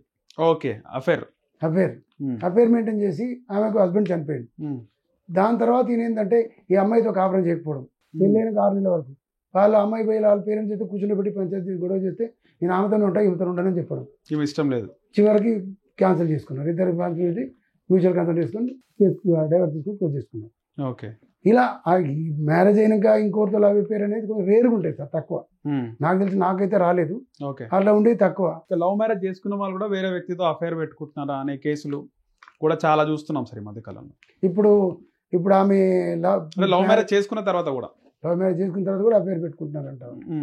మేబీ ఉండొచ్చు, నేను చూసిన ఇంత ఎక్కువ చూడలేదు, నా దగ్గర రాలేదా విధులు. అది అంతగా ఐడియా లేదు, కానీ మనం చూసిన వరకు ఇట్లాంటివి వచ్చినాయి. ఇక్కడ ముఖ్యంగా ఇంకో క్వశ్చన్ ఏంటంటే, తండ్రి ఆస్తి ఎవరికి వస్తుందంటే, నందమూరి తారక రామారావు గారు ఆస్తిలో సమాన హక్కు అమ్మాయిలకు కూడా ఇచ్చారు, మహిళలకు కూడా సమాన హక్కు తీసుకొచ్చినారు ఆయన ముఖ్యమంత్రి అయిన తర్వాత. అది కాకుండా ఇప్పుడు ఒక కుటుంబం ఉంటుంది, కుటుంబంలో ఆల్రెడీ ఒక అన్నదమ్ములకు తమ్ముడికి పిల్లలు లేనప్పుడు అన్న ఒక కొడుకును 2 కొడుకులను ఇవ్వడం జరుగుతుంది, నేను 4 కొడుకులు ఉన్నప్పుడు. సో ఆ తర్వాత వాళ్ళు సపరేట్గా ఉంటారు తమ్ముని ఆస్తిలో. కానీ ఇక్కడ మా సొంత ఫాదర్ కూడా పుట్టింది నేను ఆయనకి అనే విధంగా కేసులు వేసినప్పుడు ఎట్లా ఉంటుంది సార్ అప్పుడు? ఇప్పుడు ఈయన దత్తత వెళ్ళిపోయింది కదా, అవును, ఈయనకు వస్తే ఈయనతో సమానంగా అందరికి ఈక్వల్ వస్తుంది. అప్పుడు ఓకే, ఆడపిల్లకి వస్తుంది, ఈయనకు వస్తుంది, అందరికి సమానం వస్తుంది. సార్ ఒక వ్యక్తికి 2 కొడుకులు ఉన్నారు. సో అందులో కొడుకుని వేరే వ్యక్తికి దత్తతకి ఇచ్చేస్తాడు. కొన్ని రోజుల తర్వాత ఎవరైతే దత్తకిచ్చిన వ్యక్తి ఉంటాడో, సొంత కొడుకు తండ్రి ఉంటాడో, ఆ తండ్రి ఆస్తి ఒక కొడుకు వస్తుంది. కానీ ఫ్యూచర్లో ఒక కొడుకుని దత్తకిచ్చినాడు కదా, ఆ కొడుకు మళ్ళీ రిటర్న్ వచ్చి ఆస్తి కొట్లాడే అవకాశం ఉంటుందా? కొట్లాడితే వస్తుందా? అది రాదు. ఆయన దత్తత తీసుకున్న తర్వాత అక్కడ ఎప్పుడైతే భాగం తీసుకుంటాడో ఇక్కడ రాదు. ఇక్కడ తీసుకున్నాక ఇక్కడ తీసుకుంటే ఇక్కడ రాదు. ఈ మధ్యన ఒక కేసు కూడా వేశారు మన కరీంగూడెం వాళ్ళే. ఒక సూట్ ఏంటంటే ఆయన ఎప్పుడో పార్టిషన్ చేసుకుని ఒక ఆయన ఇక్కడ హైదరాబాద్ ఎరిటం ఇచ్చారు. ఎరిటం ఇచ్చింది, ఆయన పోయిండు. ఆయన ప్రాపర్టీస్ అక్కడ, ఆయన ప్రాపర్టీస్ ఆయన అక్కడ యొక్క గోత్రం అటంతా మార్చుకున్నాడు. ఇప్పుడు వచ్చేసి వీళ్ళు అన్నదమ్ములు ముగ్గురు ఇక్కడ పంచుకున్న తర్వాత ఇప్పుడు వచ్చి ఆయన పార్టిషన్ సూట్ వేసిండు. ఈ బాగా చెప్పి కానీ సూట్ వచ్చిన ఒక ఆయన ఈ వాళ్ళ తరపున నేనే ఉన్నాను. ఆయన వేసిన కేసుకి నా ముగ్గురు అన్నదాంతో నేనే కొట్లాడుతున్నాను. అది రాదు, అది కరెక్ట్ కాదు. అక్కడ ప్రూవ్ చేసినప్పుడు ఇది పోతుంది. ఓకే, ఆల్రెడీ వేరే వ్యక్తి తీసుకున్నాడు, ఇక్కడ రాదు. ఇంకా 2 చోట్ల చేరేట్లు అవుతుంది. ఒక చోటనే క్లెయిమ్ చేయాలి, ఇక్కడ రాదు. అట్లా రాదు. మీరు చెప్పినట్టు ఇందాక చెప్పారు కదా, 1984లో ఎన్టీ రామారావు గారు తీసుకొస్తే 2004లో central government all over India తీసుకొచ్చింది ఇదే యాక్ట్. ఇప్పుడు అన్ని దేశం అంతా వర్తిస్తుంది ఆ యాక్ట్. ముఖ్యంగా చాలా మందికి అంటే అడ్వకేట్ అంటారు, లాయర్ అంటారు. ముందు వాడుకలో ఉంది ప్లీడర్, ఆ తర్వాత లాయర్, అడ్వకేట్. అడ్వకేట్కి లాయర్కి డిఫరెన్స్ ఏంటి సార్? రెండు సేమ్ అండి. అడ్వకేట్ అంటే మామూలుగా అడ్వకేట్ అని పిలుస్తాం. లాయర్ అనేది పాత భాషలో కదా, పాత భాషలో లాయర్ ప్లీడర్ లాయర్ అనేది ఒకప్పుడు భాష. ఇప్పుడు అడ్వకేట్ అనేది మనం సిటీ వరకు, ఊర్లోకి వచ్చేవరకు మన పాత భాష ఈజీ లాంగ్వేజ్ ఓన్లీ లాయర్ అనే పిలుస్తారు. ఇంకా ఆంధ్ర సైడ్ పోతే ప్లీడర్ అంటాం. ప్లీడర్ లాంగ్వేజ్ తెలంగాణలో తక్కువ, ఇక్కడ లాయర్ అంటారు అంతే. సో అడ్వకేట్ కి లాయర్ కి పెద్దగా డిఫరెన్స్ ఉంటుంది అంట. రెండు పోతారు సేమ్ సార్, అంతే. డిఫరెన్స్ ఏం లేదు, రెండు ఒకటే అంతే. సో ఫైనల్ గా అడ్వకేట్ వృత్తిలోకి రావాలనుకునే యువతకి ఏం చెప్తారు సార్? ఎవరు రావాలన్నా చాలా సంతోషం, వస్తే మంచిది. వచ్చినా ఏంటంటే ఈజీ మనీ కోసం ఇప్పుడు వచ్చే యూత్ అంతా కూడా ఏం చేస్తారంటే ఈజీ మనీ కోసం ఆలోచిస్తారు. ఫర్ ఎగ్జాంపుల్ క్రిమినల్ కేసులు ఉన్నాయి, ఒక ఆబ్సెంట్ పిటిషన్ ఇస్తే 500 పే చేస్తే దాంతో క్లోజ్. ఇలా సంపాదిస్తే ఎక్కువ అనుకుంటే ఫ్యూచర్ లేకుండా ఉంటుంది, చాలా మందికి సబ్జెక్ట్ లేకుండా ఉంటున్నారు. ఇలా కాదు, మీరు కష్టపడి మంచి చదవండి, రండి, వచ్చి క్లయింట్ ఇచ్చే కేసు మీద సీరియస్గా పనిచేయండి, మంచి కష్టపడి పనిచేయండి. డెఫినెట్లీ నీకు ఈ వృత్తిలో కష్టపడే వారికి ఎక్కడున్నా ఇబ్బంది లేదు. ఈ వృత్తిలో కూడా కష్టపడి చేసేవాళ్ళు మంచిగా రాణిస్తారు, మంచిగా నిలబడగలుగుతారు, మంచి పొజిషన్ నిలబడగలుగుతారు. దానికి ఎగ్జాంపుల్ నేనే చెప్తాను. నాకేం తెలియకపోతే నిలబడ్డా ఈరోజు ఈ స్టేజ్కి రావడం కారణం నేను ఎవరు ఎక్స్పెక్ట్ చేయలే నా జీవితంలో. నేను అడ్వకేట్ అయితేనే అనుకోలేదు, అడ్వకేట్ అయిన తర్వాత ఒక డిస్ట్రిక్ట్ బార్ ప్రెసిడెంట్ అయితే అనుకోలేదు, ఒక స్టేట్కు జనరల్ సెక్రటరీ అయితే అనుకోలేదు.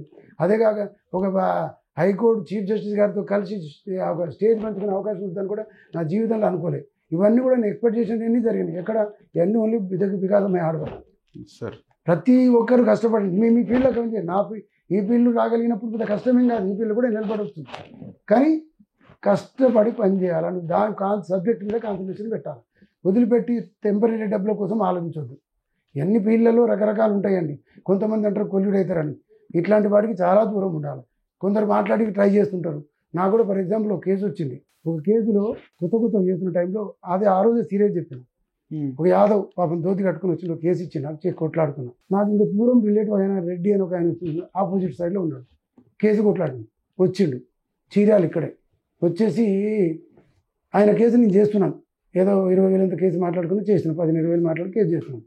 కొట్లాడుతున్నాను 16 లక్షలు మనీ కేసు చేస్తుంటే ఆపోజిట్ ఆయన ఎవిడెన్స్ క్రాస్ చేసేటప్పుడు వచ్చి క్రాస్ కన్నా ముందు వచ్చి నువ్వు ఒక్కరిని క్రాస్ చేసిన తర్వాత వచ్చాడు. ఇంకో ఎవిడెన్స్ పెట్టినప్పుడు వచ్చి కొంచెం కోఆపరేట్ చేయమంటుండే మావాడు, చేస్తే నీకేమో 2 లక్షలు ఇస్తా అంటుండో అన్నాడు. వాడేమి ఇస్తాడు, యాదవ్ ఏమి చిపాటు ఇస్తాడు, ఆ గురువుడు ఏమి ఇస్తాడు, నువ్వు చూడరాదు అది ఇది అన్నాడు. నాకు ఇదే ఆఫీస్కి వచ్చి అడిగాడు. సీరియస్ ఒకటే చెప్పిన, ఇలాంటి బ్రోకరేజ్ మనం అట్లాంటి పని చేయం. లేకపోయినా పర్వాలేదు, నువ్వు కూడా ఇట్లాంటి బంద్ చేయి, ఫస్ట్ నువ్వు బంద్ చేయి, ఇది తప్పు. ఇది లేకపోయినా పర్లేదు కానీ ఇట్లాంటి పని చేయకూడదు. వృత్తికి ద్రోహం చేసినాక లైఫ్ చేసినా వేస్ట్, చేయకపోయినా ఒకటే. లైఫ్లో డబ్బులు సంపాదించడమే పరిస్థితి, ఇది క్రైటీరియా కాదు. నలుగురికి సర్వీస్ చేసినట్టు ఉండాలా, వాళ్ళు హ్యాపీ ఉండాలి, మన హ్యాపీ ఉండాలి. ఎవరైతే నీ నమ్మి నీ దగ్గరికి వస్తున్నావు వాడిని మోసం చేస్తే నీ వృత్తికే నువ్వు ద్రోహం చేసినట్టు అవుతుంది. అది తప్పు అని చెప్పడం జరిగింది. చెప్పి ఆ రోజు సీరియస్గా అని చెప్పిన ఆ కేసు కొట్లాడిని గెలిపించిన. ఇలాగా నాకు రకరకాల చోటు రకరకాల ఎదురైనా కూడా సీరియస్గా వ్యతిరేకం. అందుకని నేను ఏదైనా సరే సిన్సియర్గా సీరియస్గా నువ్వు పక్క హార్డ్ వర్క్ చేసి కష్టపడి పని చేయండి, మంచి లెవెల్కి మంచి ఫీల్డ్కి వెళ్ళిపోతాం అనేది నా ఉద్దేశం. ఇంకా కూడా నేను అనుకుంటున్నా కదా, నేను ఇంకా తగ్గిందాక నా సంతోషం ఏంటంటే ఇంటర్నేషనల్ లాయర్స్ కాన్ఫరెన్స్ ఉంది ఢిల్లీలో. ఆడ డెలిగేట్స్గా పిలిచారు అన్ని డిస్ట్రిక్ట్ బార్ ప్రెసిడెంట్లు. ఆడ ఇంకా సంతోషం ఏంటంటే అక్కడ మోడీ గారు వచ్చి ఇనాగ్రేట్ చేశారు ప్రోగ్రామ్, అమిత్ షా గారు క్లోజింగ్ సెరమనీకి వచ్చారు. ఏదో అందరి ఆల్ ఇండియా వాళ్ళందరినీ కలిసే అవకాశం నాకు రావడం. మనం ఎక్కడో ఏడుంటో మనకు తెలియదు, అట్లాంటిది ఇంత పెద్ద కాన్ఫరెన్స్ అటెండ్ అయ్యే అవకాశం రావడం కూడా చాలా హ్యాపీగా ఫీల్ అయ్యాను. ఇవన్నీ కూడా ఎట్లా అవుతాయంటే మనం చేసేది మన హార్డ్ వర్క్. నేను మా పిల్లల్ని ఎవరిని ఈ ఫీల్డ్కి తీసుకురాలి, ఎందుకంటే నేను మా పిల్లలు డిగ్రీ చదువుతున్నప్పటికీ నాకు ఆల్రెడీ ఈ నా ప్రాక్టీసే అంతంత ఉంది. అది మానేసి వచ్చేటప్పటికి ఇంతంత ఉంది. రేపు నేను వస్తే ఇంకేమవుతుంది కాదు, వీళ్ళు ఎక్కడ నాకే అంత ఉంది, వీళ్ళకి ఎక్కడ సరిపోతుంది అనుకున్నాను. నేను వచ్చినాక తెలిసింది మా పిల్లల్ని రమ్మంటే నువ్వు ఆ రోజున వేరే పిల్లలు కానీ మీరు రామంటారు. సరే నేను మిగతా పిల్లలకి అందరికీ చెప్తున్నా, మీరు కష్టపడి పనిచేయండి, ఏ ఫీల్డ్ చేసినా సక్సెస్ అవుతారు. నేను చివరికి చెప్పేది అందరికీ. ధన్యవాదాలు.